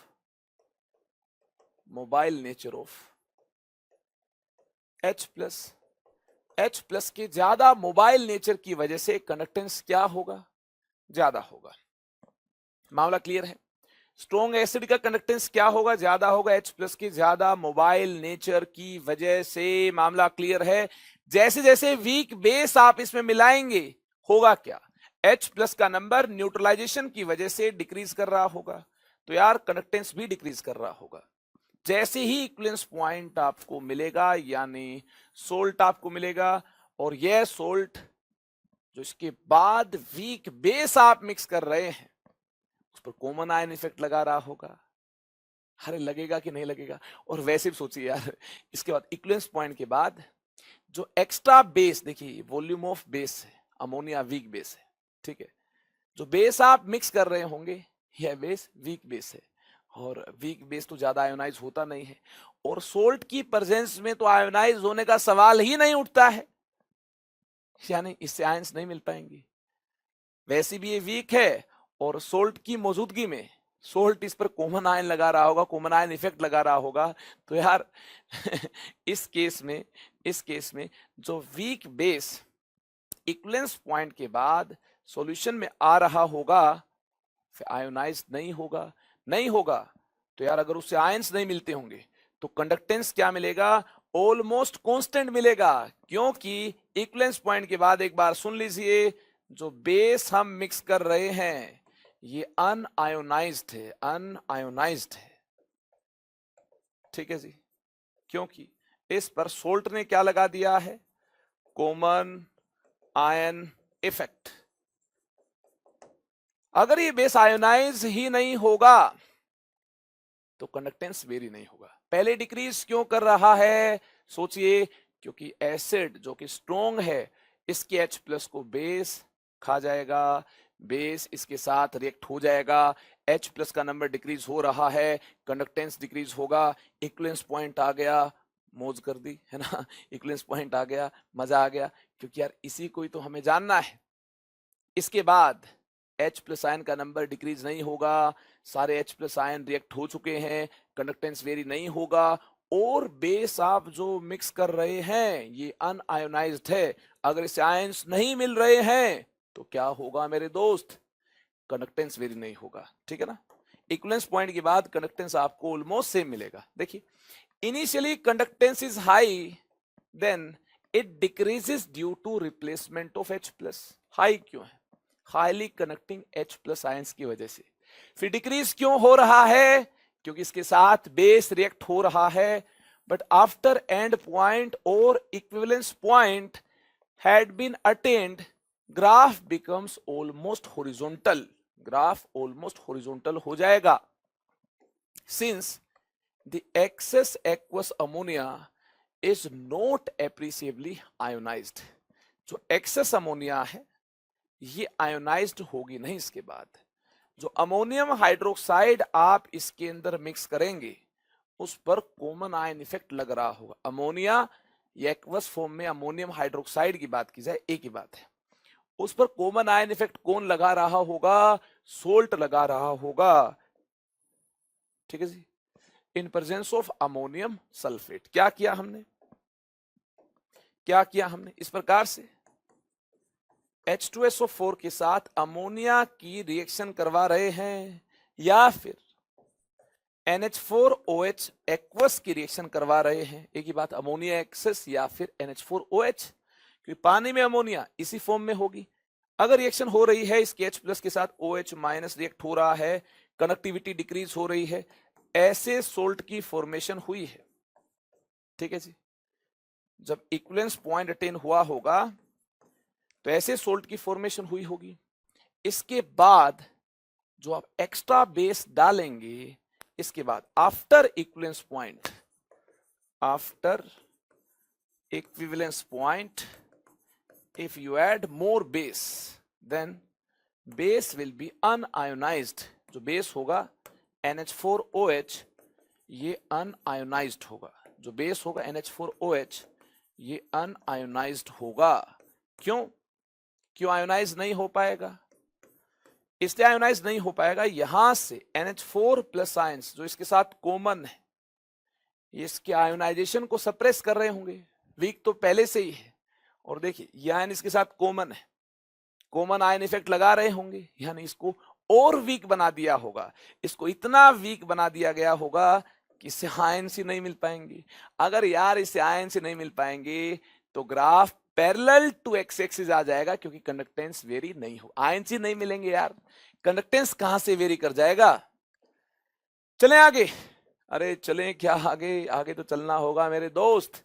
देखिए weak acid with weak base, weak acid with weak base, काफी सारी books में ये जो graph है यार अलग दिया है ना, काफी सारे बुक्स में ग्राफ ये देखिए इस प्रकार का दिया है, मैं जानता हूं ग्राफ इस प्रकार का दिया है, लेकिन अगर डीप एनालिसिस करेंगे, जो काफी सारी फिरंगी किताबें हैं है ना, उनको अगर आप पढ़ेंगे, फॉरेन ऑथर की किताबें हैं है ना, फॉरेन ऑथर की किताबें हैं, जो कि विदेशी किताबें हैं, जो कि काफी सारे रिसर्च पेपर से बनाई गई किताबें हैं, उनके अंदर यार ऐसा ग्राफ मिलता है ना, फिरंगी किताबों में ऐसा ग्राफ मिलता है। क्यों मिलता है इसकी हमें बात करनी है, ठीक है। और कुछ किताबों में ग्राफ कैसा दिया हुआ है, क्यों दिया हुआ है, उसकी भी बात कर लेंगे यार, ठीक है। कैसा ग्राफ दिया है हमारे इंडियन बुक्स में, कैसा ग्राफ दिया है, conductance versus volume of NaOH, volume of NaOH। हमारे इंडियन बुक्स में यार ग्राफ ऐसा दिया है, देखिए ऐसा दिया, ऐसा क्यों दिया है इसे भी जान लेंगे, ठीक है जी। इंक्रीज होगा फिर ऑलमोस्ट कांस्टेंट होगा, ऐसा ग्राफ दिया है। ये कौन सा केस है, वीक एसिड वीक बेस के साथ रिएक्ट हो, कंडक्टेंस कैसे वेरी होगा, ये देखिए वेरिएशन ऐसा हो सकता है, ऐसा हो सकता है। ज्यादा लॉजिकल कौन सा होगा, ज्यादा लॉजिकल ये होगा। देखिए nature of curve before equivalence point is similar to, nature of curve before equivalence point is similar to curve obtained by titrating weak acid against strong base। याद आया आपको, जब वीक एसिड को स्ट्रोंग बेस से titrate किया था, weak acid को strong base से टाइट्रेट किया था इस प्रकार से, तो देखिए ये जो कर्व था नीचे था कि नहीं था, क्योंकि वीक एसिड में स्ट्रोंग बेस आप मिक्स कर रहे थे, जो आयोनाइज्ड H+ थे इनका नंबर डिक्रीज हो रहा था, तो कर्व नीचे जाएगा, जाएगा कि नहीं जाएगा। ऐसे ही यहां भी होगा, ऐसे ही यहां भी होगा, ठीक है। जो वीक एसिड होगा इससे H+ आयंस जो आयोनाइज थे ये कम हो रहे होंगे, क्योंकि यार वीक बेस रिएक्ट हो या स्ट्रॉन्ग बेस रिएक्ट हो, ये तो यार आयोनाइज्ड H+ को सबसे पहले खा जाएगा, ठीक है ना। स्ट्रॉन्ग बेस हो या वीक बेस हो, होगा क्या, आयोनाइज्ड H+ कम हो जाएंगे, डिक्रीज हो जाएंगे। तो जो H+ आयोनाइज्ड हैं, अगर इन पर अटैक हो जाए बेस का, इनका नंबर डिक्रीज हो जाए, तो देखिए ये कर्व नीचे की तरफ जाएगा, ये कर्व नीचे की तरफ जाएगा, ठीक है। इसके बाद कर्व ऊपर क्यों जाएगा, अब देखिए इसके बाद कर्व ऊपर क्यों जाएगा, इसके बाद देखिए, इसके बाद जो यहां पर वीक एसिड CH3COH होगा, जो कि अनआयोनाइज्ड था, है ना। वीक एसिड कुछ आयोनाइज था, कुछ क्या था, अनआयोनाइज्ड था, कुछ अनआयोनाइज्ड था, जो अनआयोनाइज्ड था। अब ये वीक बेस की प्रेजेंस में, NH4 की प्रेजेंस में, क्योंकि आपने और NH4 ऐड किया होगा, सबसे पहले जो NH4 आपने ऐड किया ये NH4OH, जो वीक एसिड के आयोनाइज होने से आयोनाइज्ड H+ मिल रहे थे, उनके साथ रिएक्ट हुआ होगा। अब H+ का नंबर डिक्रीज हो रहा होगा, H+ आयंस हाईली कंडक्टिंग होते हैं, तो कंडक्टेंस को क्या करेंगे, डिक्रीज करेंगे। ये मामला क्लियर है। लेकिन यार अभी इक्विवेलेंस पॉइंट आया नहीं है, इसके बाद और बेस ऐड होगा। जब आप इसके बाद फ्री H+ आयंस को खत्म करने के बाद और बेस ऐड कर रहे होंगे, तो ये और बेस क्या करेगा, जो अनआयोनाइज्ड एसिड था, क्या था, अनआयोनाइज्ड एसिड था, उस एसिड के साथ और आने वाला बेस बाहर से आपने मिक्स किया है, ये बेस रिएक्ट होगा। अगर ये बेस आपने इसके साथ रिएक्ट करवाया है तो इसको आयोनाइज भी कर रहा होगा, क्योंकि जो सोल्ट बनेगा यार ये डिसोसिएटेड होगा, आयोनाइज्ड फॉर्म में होगा। इससे ऐसा सोल्ट बनेगा, H+ को OH- से रिएक्ट करवाते हुए आप देख पाएंगे सोल्ट ऐसा मिलेगा। यहां से हमें यह आयन मिलता है, यहां से हमें यह आयन मिलता है, और यहां से हमें यह आयन मिलता है। तो सोल्ट कैसा मिलेगा, इनके कॉम्बिनेशन से सोल्ट हमें ऐसा मिलेगा, सोल्ट ऐसा मिल जाएगा। मामला क्लियर है कि नहीं? तो सोल्ट की फॉर्मेशन से, सोल्ट की फॉर्मेशन से कंडक्टेंस इंक्रीज हो रहा होगा। पहले डिक्रीज क्यों हुआ, क्योंकि H+ जो आयोनाइज थे इनका नंबर डिक्रीज हुआ, कंडक्टेंस डिक्रीज हुआ, और जो अनआयोनाइज्ड पार्ट था अब उसने आयोनाइज होना स्टार्ट कर दिया है, और बेस मिक्स होने से फिर कंडक्टेंस इंक्रीज हो रहा होगा। ठीक है जी, मामला क्लियर है। इसके बाद देखिए, ये है इक्विवेलेंस पॉइंट। क्या है ये, दिस इज इक्विवेलेंस पॉइंट, ये इक्विवेलेंस पॉइंट है। इसके बाद क्या होगा, इक्विवेलेंस पॉइंट पर तो यार पूरा जो आपके पास जो भी एसिड था ये बेस के साथ रिएक्ट हो चुका है, इसी पॉइंट को इक्विवेलेंस पॉइंट बोलेंगे। हम बेस मिक्स कर रहे हैं एसिड में, तो इक्विवेलेंस पॉइंट पर क्या होगा, दोनों के नंबर ऑफ ग्राम इक्विवेलेंट्स क्या हो जाएंगे, इक्वल होंगे। तो पूरा जितना भी अब हमारे पास एसिड अवेलेबल था ये बेस के साथ रिएक्ट हो चुका है, यही मीनिंग है यार। इक्विवेलेंस पॉइंट का मीनिंग क्या, number of gram equivalents of acid will be equal to number of gram equivalents of base। Acid के number of gram equivalents base के नंबर ऑफ ग्राम इक्विवेलेंट्स के इक्वल होंगे, इसको हम बोल देंगे इक्विवेलेंस पॉइंट। इक्विवेलेंस पॉइंट तक इस प्रकार से सोल्ट की फॉर्मेशन होती जाएगी, यानी इस प्रकार से CH3COONH4 बनता जाएगा, जो कि आयोनाइज्ड है। इसके बनने की वजह से कंडक्टिविटी, कंडक्टेंस इंक्रीज होता जाएगा। जैसे ही इक्विवेलेंस पॉइंट अटेन हो गया, इक्विवेलेंट सेम हो गए, इसके बाद क्या होगा ये सोचने वाली बात है। इसके बाद मुझे लगता है और अगर आप इसके अंदर बेस मिक्स करेंगे तो और जो बेस आएगा NH4OH या एक्वस अमोनिया, वह बेस अनआयोनाइज्ड होगा। After equivalence point if base is added then that base will be unionized because salt exhibits common ion effect। salt क्या एग्जिबिट कर रहा होगा, इस पर NH4OH पर कॉमन आयन इफेक्ट लगा रहा होगा।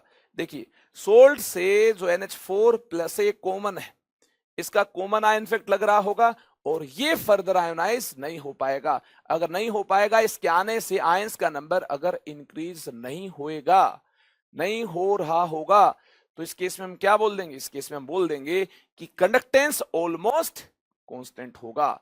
क्या बोल देंगे, कंडक्टेंस ऑलमोस्ट कांस्टेंट होगा, क्योंकि अब इसके आने से आयंस नहीं मिलेगा। ऑलमोस्ट आपको आयंस जितने इक्विवेलेंस पॉइंट पर थे उतने ही मिल रहे होंगे। तो हम क्या बोल देंगे, अगर आयंस इंक्रीज नहीं हुए, कंडक्टेंस इंक्रीज नहीं हुआ, तो graph almost parallel to x axis मिल जाएगा।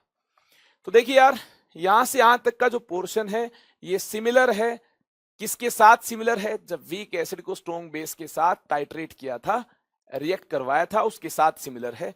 अगर आपको यकीन ना हो तो ये देख लें यार, इसके साथ रिजेंबल हो रहा है। मामला क्लियर है।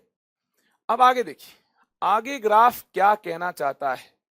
After equivalence point, after equivalence point, देखिए after equivalence point conductance virtually remain same. Conductance क्या मिलेगा आपको? ऑलमोस्ट आपको सेम मिलेगा। As weak base which is being added is feebly ionized because salt exhibits common ion effect on base, therefore is not conducting। इसलिए अगर common ion effect लग रहा होगा, अनआयोनाइज्ड होगा, आयंस नहीं मिल रहे होंगे, तो इसके आने से कंडक्टिविटी कंडक्टेंस इंक्रीज नहीं हो पाएगा। अरे मामला क्लियर है? अगर आपको कहीं पर इस वीडियो में प्रॉब्लम हुई है तो यार इसे रिपीट कर ले। मुझे लगता है रिपीट करने के बाद कहानी आपको क्लियर हो जाएगी। ठीक है, प्रॉब्लम आपको होगी नहीं। अगर आप रिपीट कर लेंगे इस वीडियो को तो टेंशन मत लीजिएगा, प्रॉब्लम आपको होगी नहीं। ठीक है प्यारे बच्चों, ठीक है। चले आगे फिर केस 5 की बात करें। केस 5 काफी इंपॉर्टेंट है। केस 5 भी, यह एक एसिड की नहीं, दो एसिड की बात की गई है। Mixture of strong acid and weak acid versus strong base, versus strong base और weak base, versus strong base और वीक बेस। हम बात करेंगे यार स्ट्रॉन्ग बेस के साथ। ठीक है ना, हम बात करेंगे स्ट्रॉन्ग बेस के साथ। जो एग्जांपल हमने यहां पिक किया है, स्ट्रॉन्ग बेस का एग्जांपल पिक किया है, तो क्या होगा देख लेंगे। जैसा यहां होगा वैसा ही वीक बेस के केस में भी हो पाएगा। जैसे हमने HCl प्लस CH3COH, इस प्रकार से दो एसिड कंसिडर किए, एक स्ट्रॉन्ग एसिड एक वीक एसिड। ये है स्ट्रॉन्ग एसिड और ये क्या है? ये वीक एसिड। इस प्रकार से हमने यार दो एसिड कंसिडर किए। कौन कौन सा? स्ट्रॉन्ग एसिड HCl और वीक एसिड CH3COH। क्या होगा देखिए, इस मिक्सचर को NaOH के साथ जब रिएक्ट करवाया जाएगा तो NaOH सबसे पहले रिएक्ट होगा किसके साथ? NaOH सबसे पहले रिएक्ट होगा स्ट्रॉन्ग एसिड के साथ। ये तो यार पूरा आयोनाइज्ड होगा, ये तो यार पूरा आयोनाइज्ड होगा ही नहीं। इनफैक्ट मुझे तो ऐसा लगता है स्ट्रॉन्ग एसिड के साथ जब भी वीक एसिड को लिया जाएगा तो स्ट्रॉन्ग एसिड इस पर कॉमन आयन इफेक्ट लगा रहा होगा। ये तो ना के बराबर ही आयोनाइज्ड होगा। हम बोल देंगे बहुत ही कम, बहुत ही तुच्छ आयोनाइज्ड रहा होगा, बहुत ही कम आयोनाइज्ड रहा होगा। मेनली जो आयोनाइजेशन रहा होगा इसका रहा होगा। इसके आयोनाइजेशन को इसके रिस्पेक्ट में इग्नोर किया जा सकता है। ये देखिए, ये आयन कॉमन है स्ट्रॉन्ग इलेक्ट्रोलाइट का, स्ट्रॉन्ग एसिड का। ये आयन इसके इस आयन के साथ कॉमन है, तो ये आयन इसके ऊपर क्या लगा रहा होगा? अगर आयन कॉमन होगा तो कॉमन आयन इफेक्ट लगा रहा होगा, जो कि आयनिक का एक पॉपुलर इफेक्ट है, कॉमन आयन इफेक्ट। अगर यहां पर देखिए इसके ऊपर कॉमन आयन इफेक्ट लगा रहा होगा, कॉमन आयन इफेक्ट, तो हम क्या बोल देंगे? क्या बोल देंगे? आयोनाइज्ड यही होगा। ये तो नाम मात्र ही आयोनाइज्ड होगा, मतलब इसके आयोनाइजेशन को इग्नोर किया जा सकता है। तो अगर बात की जाए फर्स्ट इक्विवेलेंस पॉइंट की, at first equivalence point only HCl is reacted, only strong acid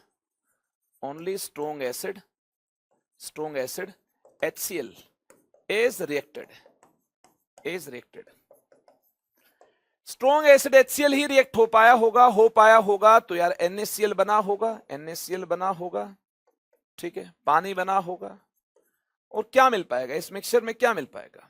CH3COH unreacted, ये मिल पाएगा। ठीक है जी। देखिए यार, एट सेकेंड इक्विवेलेंस पॉइंट क्या होगा? At second equivalence point weak acid CH3COH is reacted. ठीक है ना? क्या रिएक्ट होगा? पहले स्ट्रॉन्ग रिएक्ट होगा, उसके बाद यार वीक एसिड रिएक्ट होगा। और क्या होना है?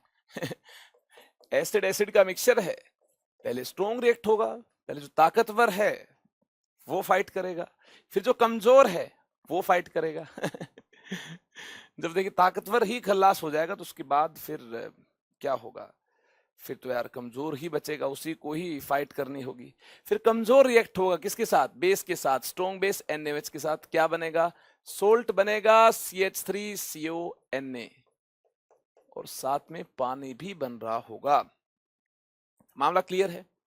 इसके देखिए, वीक एसिड CH3COH के H के साथ ये OH रिएक्ट हुआ, यानी यहां से H प्लस OH माइनस के रिएक्ट होने से पानी मिलता है।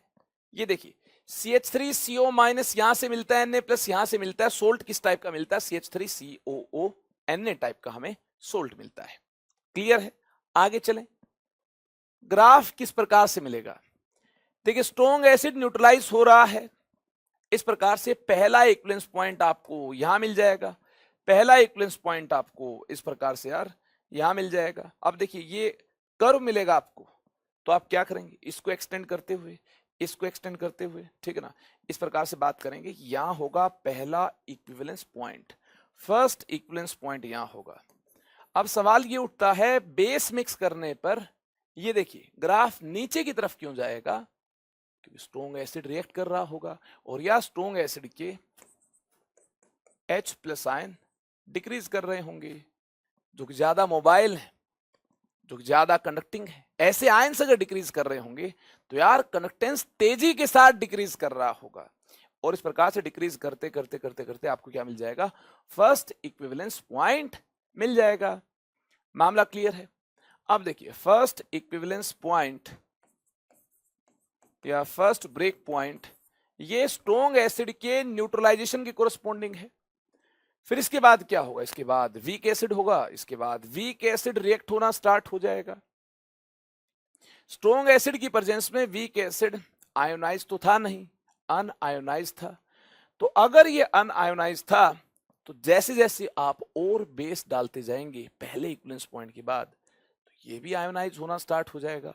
तो इस प्रकार से यार ये देखिए, कंडक्टेंस इंक्रीज क्यों कर रहा होगा? क्योंकि जो हमारे पास वीक एसिड CH3COOH अनआयोनाइज था, ठीक है जी, इसमें फर्दर NaOH मिक्स करने पर क्या हुआ? इसके H को इसका OH अपने साथ उड़ा ले गया और क्या मिल पाया? CH3COONA सोल्ट मिल पाया। क्या मिल पाया? सोल्ट मिल पाया। पहले तो यार देखिए, फर्स्ट इक्विवेलेंस पॉइंट पर ये अनआयोनाइज था, और जैसे ही और बेस हमने मिक्स किया तो सोल्ट मिलता है। सोल्ट तो यार डिसोसिएटेड होगा, आयोनाइज्ड होगा। ये तो आयोनाइज्ड होगा, ये तो आयोनाइज्ड होगा। देखिए, आयोनाइज्ड सोल्ट की फॉर्मेशन की वजह से, आयोनाइज्ड सोल्ट की फॉर्मेशन की वजह से कंडक्टेंस इंक्रीज हो रहा है। यानी ये जो कंडक्टेंस इंक्रीज हो रहा है ये सोल्ट की फॉर्मेशन की वजह से, जो कि आयोनाइज्ड है, जो कि इस प्रकार से CH3COO माइनस Na प्लस की फॉर्म में आयोनाइज्ड है, इसकी फॉर्मेशन की वजह से कंडक्टेंस इंक्रीज हो रहा होगा। फिर क्या होगा यार? फिर देखिए, ये कंप्लीटली रिएक्ट होगा तो सेकंड ब्रेक पॉइंट मिलता है, सेकंड इक्विवेलेंस पॉइंट मिलता है। This is called second equivalence point. ठीक है, क्या है? Second equivalence point. जब पूरा वीक एसिड रिएक्ट हो चुका होगा, ये सेकंड इक्विवेलेंस पॉइंट है। इस सेकंड इक्विवेलेंस पॉइंट के बाद जो स्ट्रॉन्ग बेस आप मिक्स कर रहे हैं, जो स्ट्रॉन्ग बेस NaOH आप मिक्स कर रहे हैं, यहां से OH माइनस फर्दर रिएक्ट होगा नहीं, क्योंकि स्ट्रॉन्ग एसिड तो पहले ही फिनिश हो गया था। फर्स्ट इक्विवेलेंस पॉइंट तक पूरा फिनिश हो गया था, कंज्यूम हो गया था। अब देखिए, सेकंड इक्विवेलेंस पॉइंट तक वीक एसिड भी खल्लास हो गया है। तो क्या होगा? अब यहां से सेकेंड इक्विवेलेंस पॉइंट के बाद यहां से जो NaOH आयंस आपको NaOH आपको यहां देखिए ऐड करने को मिल रहा है। इस NaOH से जो फ्री OH माइनस आयंस होंगे, ये फ्री OH माइनस आयंस भी हाईली कंडक्टिंग होंगे, क्योंकि अब देखिए सेकेंड इक्विवेलेंस पॉइंट के बाद कोई एसिड तो होगा नहीं जिसके साथ रिएक्ट हो, तो फ्री होंगे। अगर OH माइनस आयंस फ्री होंगे, इनका नंबर ग्रेजुअली इंक्रीज हो रहा होगा जैसे जैसे NaOH ऐड करते जाएंगे। OH माइनस आयंस जो कि ज्यादा कंडक्टिंग है, इनके नंबर के इंक्रीज होने की वजह से यहां देखिए कंडक्टेंस इंक्रीज हो रहा होगा, कंडक्टिविटी तेजी से इंक्रीज हो रही होगी, क्योंकि यार ये भी हाईली कंडक्टिंग होते हैं। ठीक है जी, तो सेकेंड इक्विवेलेंस पॉइंट के बाद ये देखिए कंडक्टेंस तेजी से क्यों इंक्रीज हो रहा है? क्योंकि स्ट्रॉन्ग बेस से जो OH माइनस आयंस मिलते हैं, जो कि फर्दर रिएक्ट नहीं हो पाएंगे, क्योंकि एसिड नहीं बचा है। अब पहले इक्विवेलेंस पॉइंट तक स्ट्रॉन्ग एसिड खल्लास हो गया, दूसरे तक वीक एसिड खल्लास हो गया। अब ये फ्री होंगे, अब ये रिएक्ट नहीं होंगे तो हाईली कंडक्टिंग होंगे। इनके आने की वजह से कंडक्टेंस तेजी से इंक्रीज हो रहा होगा। अब यहां पर सुनिए, अगर स्ट्रॉन्ग बेस की बजाय यहां वीक बेस होता तो यहां तक तो ग्राफ ऑलमोस्ट आपको सिमिलर मिलता, लेकिन इक्विवेलेंस पॉइंट के बाद आपको graph almost parallel to x axis मिलता। क्यों? क्योंकि अगर ये वीक बेस होता तो बिना एसिड की प्रेजेंस में, अब एसिड तो है नहीं क्योंकि फर्स्ट और सेकंड इक्विवेलेंस पॉइंट तक न्यूट्रलाइजेशन जितना होना था हो गया, पहले तक स्ट्रॉन्ग एसिड का, दूसरे तक वीक एसिड का, और अब इसके बाद एसिड तो होगा नहीं। क्लियर है मामला? और अब जो सोल्ट बना होगा इस प्रकार से, पहले इक्विवेलेंस पॉइंट तक, दूसरे इक्विवेलेंस पॉइंट तक, यहां से सोल्ट कॉमन आयन इफेक्ट भी लगा सकता है, बिल्कुल लगा सकता है अगर आपने वीक बेस लिया है। तो ये वीक बेस कहने की बात यह है कि सेकंड इक्विवेलेंस पॉइंट के बाद आयोनाइज नहीं हो पाएगा, क्योंकि एसिड आयोनाइज कर रहा था इसे, अब एसिड तो है नहीं, तो अब ये अपने आप तो आयोनाइज नहीं होगा, और साथ में जो सोल्ट यहां बना होगा, जो सोल्ट पहले बना होगा, सोल्ट से इसके ऊपर कॉमन आयन इफेक्ट भी लग रहा होगा, वैसे ही वीक है और कॉमन आयन की वजह से और वीक हो गया होगा, यानी ऑलमोस्ट क्या होगा, अनआयोनाइज्ड होगा। जब इसके ऐड करने की वजह से आयंस नहीं मिल रहे हैं तो कंडक्टेंस ऑलमोस्ट क्या होगा, कांस्टेंट होगा। क्लियर है मामला? अगर वीक बेस लेंगे तो क्या होगा, ये वीक बेस है, ये सेकेंड इक्विवेलेंस पॉइंट के बाद आयोनाइज नहीं होगा तो कंडक्टेंस ऑलमोस्ट आपको क्या मिलेगा, कंडक्टेंस आपको ऑलमोस्ट कांस्टेंट मिलेगा। ये क्या है, अनआयोनाइज्ड है, this is unionised after second equivalence point. किस वजह से? एक तो वीक है, और दूसरा, एक बार फिर से सुनिए, फर्स्ट इक्विवेलेंस पॉइंट पर जो सोल्ट बना होगा जब ये रिएक्ट हुआ होगा स्ट्रॉन्ग एसिड के साथ, या फिर सेकंड इक्विवेलेंस पॉइंट पर जो सोल्ट बना होगा जब ये रिएक्ट हुआ होगा वीक एसिड के साथ, तो वहां से सोल्ट से कॉमन आयन इफेक्ट इसके कॉमन आयन NH4 प्लस की वजह से लग रहा होगा, ठीक है ना। इसका कॉमन आयन NH4 प्लस है, या आयोनाइज हो तो NH4 प्लस मिलता है, और सोल्ट का कॉमन आयन क्या होगा इसके साथ, NH4 प्लस होगा। तो सोल्ट के NH4 प्लस इसके आयन पर, जो कि सोल्ट के साथ कॉमन है NH4 प्लस, इस पर क्या लगाएगा, कॉमन आयन इफेक्ट, जो कि इसे आयोनाइज नहीं होने देगा, यानी ये अनआयोनाइज्ड हमें मिल रहा होगा, तो कंडक्टेंस वेरी नहीं होगा प्यारे बच्चों।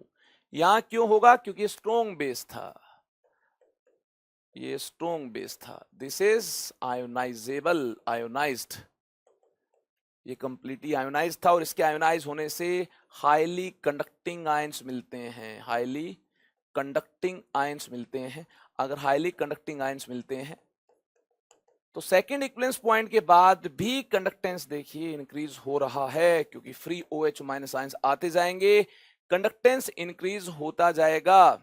इसके बाद देखिए, अगर आप इसे फिर से रिवाइज करना चाहें तो यहां से थ्योरी पार्ट से इसको रिवाइज किया जा सकता है। This curve has 2 break point, जो कर्व आपको मिलता है 2 ब्रेक पॉइंट मिलते हैं, क्योंकि 2 बार न्यूट्रलाइजेशन हुआ है, ठीक है जी। पहला ब्रेक पॉइंट देखिए किसकी वजह से है, first break point corresponds to neutralization of strong acid, पहले तो ताकतवर एसिड ही न्यूट्रलाइज हुआ होगा, तो पहला ब्रेक पॉइंट स्ट्रॉन्ग एसिड के न्यूट्रलाइज करने की वजह से है, ठीक है जी। आगे देखिए, when strong acid has been completely neutralized, only then weak acid starts neutralizing. ऐसा कभी नहीं होगा स्ट्रॉन्ग के साथ वीक न्यूट्रलाइज कर रहा होगा, जी नहीं। स्ट्रॉन्ग इलेक्ट्रोलाइट वीक इलेक्ट्रोलाइट पर कॉमन आयन इफेक्ट लगाता है, वीक को और वीक बनाता है, इतना वीक कि आयोनाइज ही नहीं कर पाएगा स्ट्रॉन्ग की प्रेजेंस में। जब स्ट्रॉन्ग खल्लास होगा तभी जाकर यार वीक एसिड अपना न्यूट्रलाइजेशन स्टार्ट कर सकता है, किसके साथ, स्ट्रॉन्ग बेस के साथ।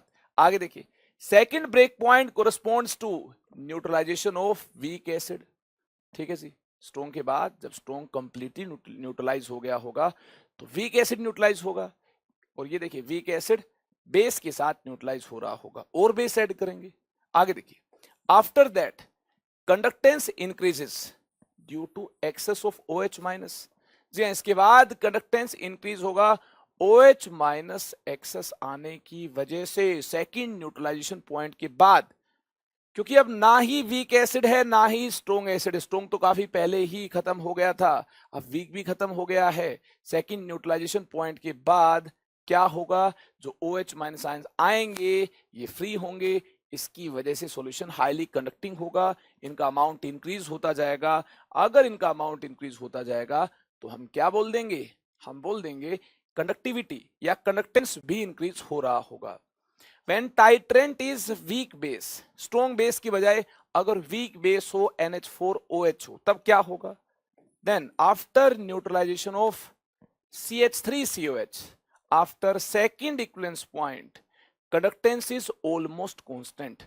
Conductance almost constant होगा। क्यों होगा? क्योंकि ये होगा अनआयोनाइज्ड। देखिए कंडक्टेंस ऑलमोस्ट कांस्टेंट क्यों होगा? ये होगा अनआयोनाइज्ड। किसकी वजह से अनआयोनाइज्ड होगा? बता चुका हूं आपको काफी बार। जो सोल्ट यहां बना होगा, यहां बना होगा, उस सोल्ट में इसके साथ एक कॉमन आयन होगा NH4+, और सोल्ट होगा स्ट्रॉन्ग इलेक्ट्रोलाइट। ध्यान से सुनिए, सोल्ट होगा स्ट्रॉन्ग इलेक्ट्रोलाइट। वह सोल्ट इस वीक बेस पर कॉमन आयन इफेक्ट लगा रहा होगा, और कॉमन आयन इफेक्ट लगाने की वजह से ये फर्दर आयोनाइज नहीं कर रहा होगा।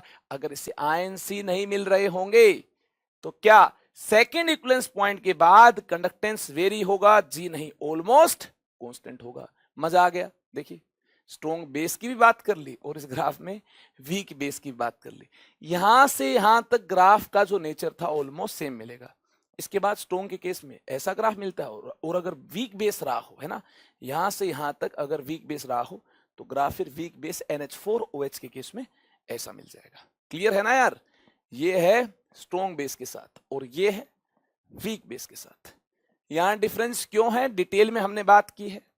ये स्ट्रॉन्ग है, आगे भी आयोनाइज होता जाएगा, ठीक है। इस प्रकार से OH माइनस आयंस आपको मिल रहे होंगे। क्लियर है? लेकिन यार ये आगे आयोनाइज नहीं होगा। क्यों नहीं होगा? इसलिए आयोनाइज नहीं होगा क्योंकि ये वीक और कॉमन आयन इफेक्ट लग रहा है। बार बार मैंने इसकी बात की है, दोबारा रिपीट करने की जरूरत होनी नहीं चाहिए। इसके बाद देखिए यार, इसके बाद टाइप 6 की बात करनी है, प्रेसिपिटेशन टाइट्रेशन की बात करनी है। यानी प्रेसिपिटेट बनेगा, सॉलिड बनेगा, सेपरेट हो जाएगा। उसके सेपरेट होने की वजह से कंडक्टेंस में किस टाइप का वेरिएशन होगा, ठीक है, होगा कि नहीं होगा, किस टाइप का होगा, आइए इसको जानेंगे। इसके लिए हमें जे एडवांस्ड के इस प्यारे से क्वेश्चन को अटेम्प्ट करना चाहिए। मुझे लगता है पूरी जानकारी आपको मिल जाएगी। क्या क्वेश्चन आपको दिया गया है? देखिए क्वेश्चन में क्या दिया गया है। AgNO3 aqueous was added to an aqueous solution of KCl gradually and conductivity of solution was measured, और solution की conductivity को measure किया गया। The plot of conductance lambda versus volume of AgNO3 is, देखिए कंडक्टेंस और volume of AgNO3 का plot कैसा रहेगा? दिमाग लगा लें, कैसा रहेगा? मुझे लगता है ये देखिए KCl में AgNO3 को अगर मिक्स किया गया है तो प्रेसिपिटेट बनेगा AgCl। 10th क्लास से ही हमने यार इसकी जानकारी ली है। सिल्वर प्लस Cl माइनस के लिए, Cl माइनस सिल्वर प्लस के लिए स्ट्रॉन्ग एफिनिटी रखते हैं इस प्रकार से एक दूसरे के लिए, और इस प्रकार से इनकी कॉम्बिनेशन से AgCl मिल पाएगा, प्रेसिपिटेट मिल पाएगा। और फ्री आयंस कौन से होंगे? यहां से NO3 माइनस फ्री होगा और यहां से यार K प्लस फ्री होगा, ठीक है जी। यानी आपको सॉल्यूशन में मिल पाएगा KNO3। मुझे तो ऐसा लगता है पहले हमारे पास सॉल्यूशन में KCl था, अब इक्विवेलेंस पॉइंट पर क्या होगा? इक्विवेलेंस पॉइंट पर KNO3 होगा। पहले ये था, बिफोर एंड आफ्टर, ठीक ना। बिफोर ये था, before addition of AgNO3, after addition of AgNO3 ये होगा, इक्विवेलेंस पॉइंट पर ये होगा, एट इक्विवेलेंस पॉइंट ये होगा। मुझे ऐसा लगता है K प्लस तो पहले भी थे और K प्लस बाद में भी होंगे। Cl माइनस आयन रिप्लेस होंगे NO3 माइनस आयन से, Cl minus ion NO3 minus ion से रिप्लेस होंगे। अभी H प्लस OH माइनस तो है नहीं, जिनकी वजह से कंडक्टिविटी तेजी से चेंज हो तो क्या होगा फिर? मुझे लगता है कंडक्टिविटी Cl माइनस की NO3 माइनस के साथ इस प्रकार से रिलेटेड है। ये ऑलमोस्ट क्या मान लेंगे? सेम मान लेंगे। अगर ये यार ऑलमोस्ट सेम है क्योंकि H प्लस OH माइनस की कनेक्टिविटी ज्यादा मिलती है, अगर उनका नंबर डिक्रीज कर रहा होता, इंक्रीज कर रहा होता तो कनेक्टिविटी तेजी से चेंज हो रही होती। लेकिन यहां पर तो यार Cl माइनस की बजाय कौन से आयंस आपको मिल रहे हैं? NO3 माइनस, जो कि कनेक्टिविटी में सिमिलर है। अगर इनकी कनेक्टिविटी सिमिलर है तो मुझे लगता है सबसे पहले क्या होगा, equivalence point the graph parallel to x axis होगा, कंडक्टेंस ऑलमोस्ट कांस्टेंट होगा, कंडक्टेंस ऑलमोस्ट कांस्टेंट होगा। देखिए कंडक्टेंस ऑलमोस्ट कांस्टेंट होगा। इसके बाद कंडक्टेंस ऑलमोस्ट कांस्टेंट क्यों होगा, क्योंकि यार Cl माइनस को रिप्लेस किया है, Cl माइनस को रिप्लेस किया है NO3 माइनस ने, और NO3 आयंस की सिमिलर कंडक्टिविटी है, तो ग्राफ क्या होगा, ऑलमोस्ट कांस्टेंट होगा। बाकी तो कोई चेंज आया नहीं। यहां पहले देखिए एडिशन से पहले KCl था, एडिशन के बाद KNO3, और कोई चेंज आया नहीं, ये तो सेपरेट हो गया है। क्लियर है मामला। इसके बाद देखिए, इसके बाद जब आप और AgNO3 मिक्स करेंगे, इक्विवेलेंस पॉइंट के बाद आप और AgNO3 मिक्स करेंगे, पूरी रिएक्शन के बाद और AgNO3 मिक्स करेंगे, तो देखिए क्या होगा, NO3 माइनस आयंस तो आएंगे ही साथ में, NO3 माइनस आयंस तो आएंगे ही साथ में यार, जो सिल्वर प्लस पहले Cl माइनस के साथ रिएक्ट हो रहे थे, अब ऐसा तो होगा नहीं, क्योंकि अब तो यार रिएक्शन कंप्लीट हो चुकी है। तो अब और AgNO3 मिक्स होने से NO3 माइनस आयंस तो आ ही रहे होंगे, अब सिल्वर प्लस आयंस भी फ्री होंगे, क्योंकि इनको Cl माइनस नहीं मिलेगा। यानी ये दो टाइप के आयन आते जाएंगे और AgNO3 ऐड करेंगे, क्योंकि सिल्वर प्लस कंज्यूम तो होगा नहीं। इन दोनों टाइप के आयंस के आने की वजह से, हाँ दो टाइप के आयंस यहाँ पर देखिए आपको मिल रहे हैं इक्विवेलेंस पॉइंट के बाद, और ये जो आयंस है ये इंक्रीज होते जाएंगे। इन दो टाइप के आयंस के आने की वजह से कंडक्टेंस और कनेक्टिविटी इक्विवेलेंस पॉइंट के बाद इंक्रीज होगी। दो टाइप के आयन यार इस प्रकार से इंक्रीज होते जाएंगे तो कंडक्टेंस इंक्रीज होगा। पहले क्यों नहीं हुआ था, क्योंकि पहले तो यार Cl minus ions NO3 minus ions से रिप्लेस थे, और जो कि कनेक्टिविटी में सिमिलर है, जिनकी कनेक्टिविटी सिमिलर है, तो इसलिए कनेक्टिविटी वेरी नहीं हुई थी। अब देखिए इसके बाद ऐसा तो होगा नहीं, अब सिल्वर प्लस भी रिएक्ट नहीं करेगा, सिल्वर प्लस भी एक्स्ट्रा आएगा और NO3 माइनस भी एक्स्ट्रा आते जाएंगे, तो कंडक्टेंस वेरी होता जाएगा। ग्राफ आपको ऐसा मिलेगा, ये होगा इसका राइट आंसर, देखिए यहां डिक्रीज हुई फिर इंक्रीज हुई, जी नहीं, पहले ऑलमोस्ट कांस्टेंट, कहीं नहीं दिया पहले ऑलमोस्ट कांस्टेंट, तो देखिए एस होगा इसका राइट आंसर, एस ग्राफ होगा राइट आंसर। ठीक है जी, क्यों ऐसा हुआ ये आपके सामने। इनिशियली क्या था आपके पास, एक्वस KCl था, इसके बाद AgNO3 ऐड किया गया, AgCl सॉलिड बनता है, और conductivity of solution is almost compensated by formation of KNO3, क्योंकि यार conductivity of Cl minus is similar to conductivity of NO3 minus. ठीक है जी, after end point conductivity increases more rapidly because addition of excess of AgNO3। ठीक है ना, इसके बाद क्या होगा, इसके बाद after equivalence point number of Ag plus भी इंक्रीज होंगे, नंबर ऑफ NO3 माइनस भी इंक्रीज होंगे। इन दोनों के इंक्रीज होने की वजह से कंडक्टिविटी तेजी से इंक्रीज होगी, देख चुके हैं, कंडक्टिविटी तेजी से इंक्रीज होगी। मामला क्लियर है आपको। अगर यार ये कहानी आपको क्लियर है, ये कहानी मेरी जुबानी आपको सुनानी है ना सुना चुका हूं यार। अब देखिए जे एडवांस 2013 का क्वेश्चन हवा में उड़ा देंगे आप, ऐसा मुझे लगता है, जल्दी से देखकर बता देंगे। देखिए यार ध्यान से देख लें क्या हुआ होगा, ध्यान से देख लें। ग्राफ ड्रॉ करना है, इसको इसके साथ मिक्स किया गया है। पहले तो देखिए इसके पास कोई आयन नहीं है, अनआयोनाइज्ड होगा। जैसे ही इसको इसमें ऐड किया जाएगा कंडक्टिविटी इंक्रीज होगी, क्योंकि ये तो अनआयोनाइज्ड है, इसके पास तो कोई आयन ही नहीं है।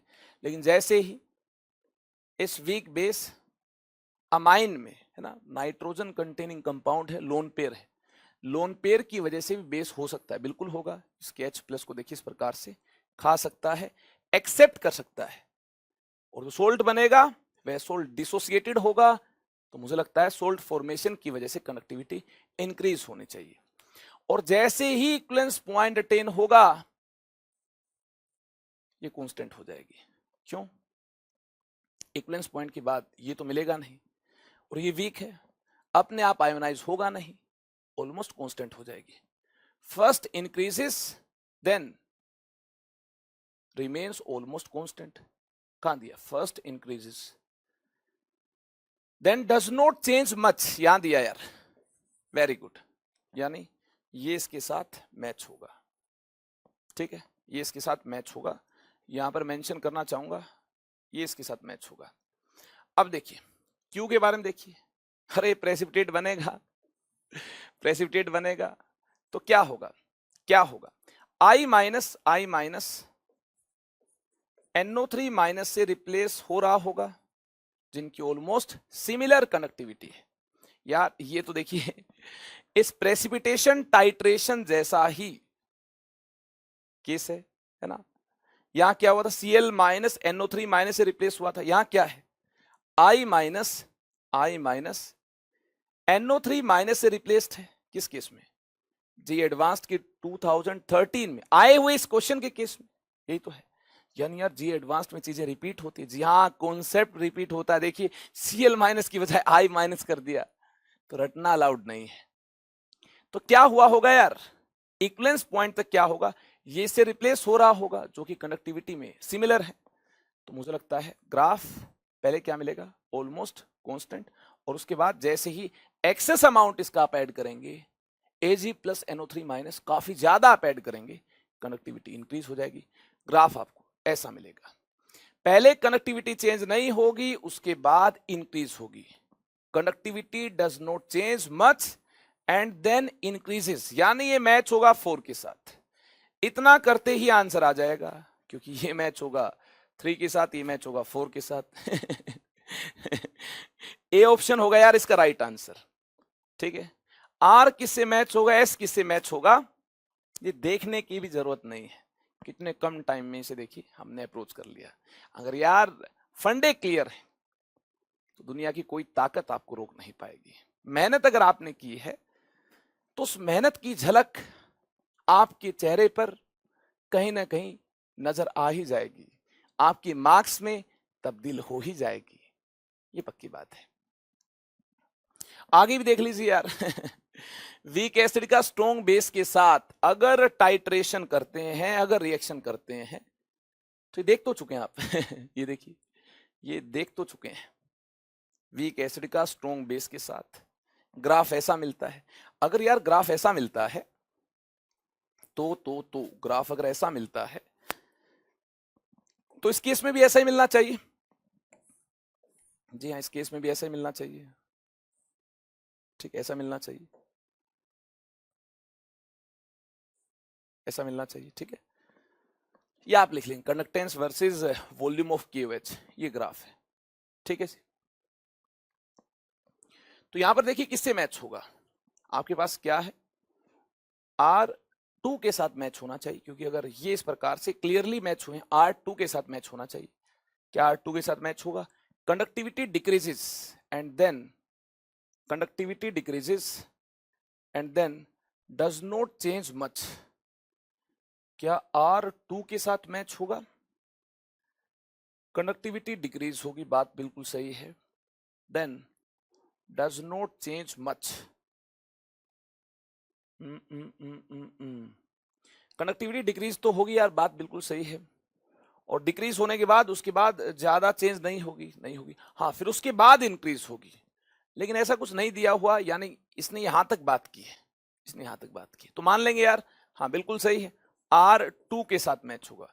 डिक्रीज तो हुई है और फिर इसके बाद देखिए ज्यादा चेंज नहीं हुई है, हाँ फिर और मिक्स करेंगे और अगर आप बेस डालेंगे फिर चेंज हो जाएगी, लेकिन इसके बाद आगे जो इंफॉर्मेशन देनी चाहिए थी, और बेस ऐड करने पर कंडक्टिविटी तेजी से इंक्रीज होगी OH माइनस के आने की वजह से, ऐसा कुछ दिया नहीं है, तो कोई टेंशन नहीं है, ये इसके साथ मैच हो जाएगा। और तो कोई देखिए इसके साथ करेक्ट मैच आपको मिल नहीं पाएगा, तो डेफिनेटली ये इसके साथ मैच होगा, ये मैच हो गया है।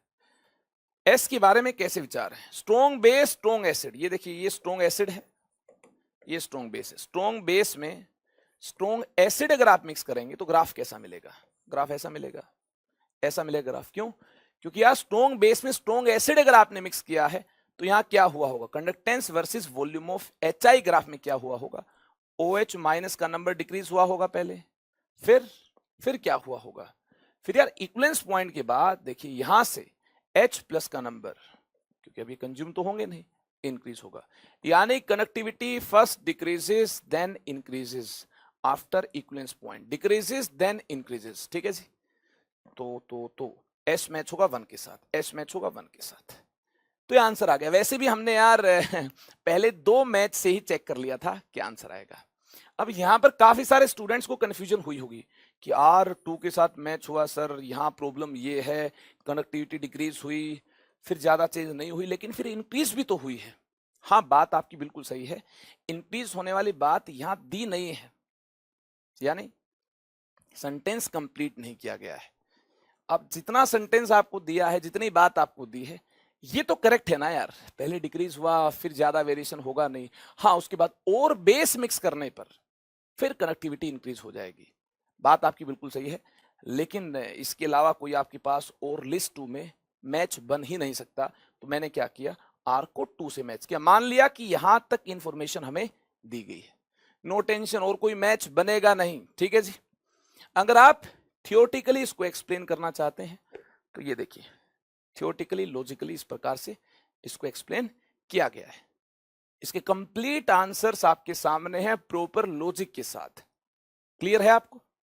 यार मेरा तो एक ही इरादा है, एक बार फिर से आपको बताना चाहता हूं, आपके लिए हमेशा कुछ खास करता रहूं, रसायन से प्यार करता रहूं, आपसे प्यार करता रहूं, और मुझे लगता है ये टाइम जो है ऐसे ही बीतता जाएगा, और इसी का नाम तो जीवन है यार, है ना। लोगों से प्यार करते रहें, सब्जेक्ट को एक नए लेवल पर ले जाते रहें, इसमें निखार लाते रहें, मुझे लगता है यही जीवन है। एंजॉय करेंगे तो जीवन की सच्ची डेफिनेशन आपको समझ आएगी। अगर इस काम को बर्डन मान लेंगे तो बहुत टिपिकल काम आपके लिए हो जाएगा। उम्मीद है आप सब्जेक्ट से प्यार करते होंगे, किसी और से नहीं, सब्जेक्ट से करेंगे तो कभी धोखा नहीं मिलेगा। ठीक है। और यार अच्छे रिजल्ट्स आपको एग्जाम में दिखाई देंगे, अच्छे दिन आपके आएंगे। ठीक है, अच्छे दिन आएंगे। चलिए फिर आज की हमारी इस मुलाकात में इतना ही। एक और सेशन आपको मिलेगा इस चैप्टर का, जिसमें हम बैटरीज को जानने वाले हैं, कोरोजन को जानने वाले हैं। चैप्टर हो जाएगा खल्लास। ठीक है, इसके बाद हम प्लानर के साथ मुलाकात करेंगे, और सीबीएसई ने जो गाइडलाइन जारी की है, जो टर्म 1 का सिलेबस जारी किया है, उस सिलेबस के अकॉर्डिंग खूब सारी पढ़ाई करेंगे, खूब सारी मेहनत करेंगे। All the very best, bye bye, take care, love you all.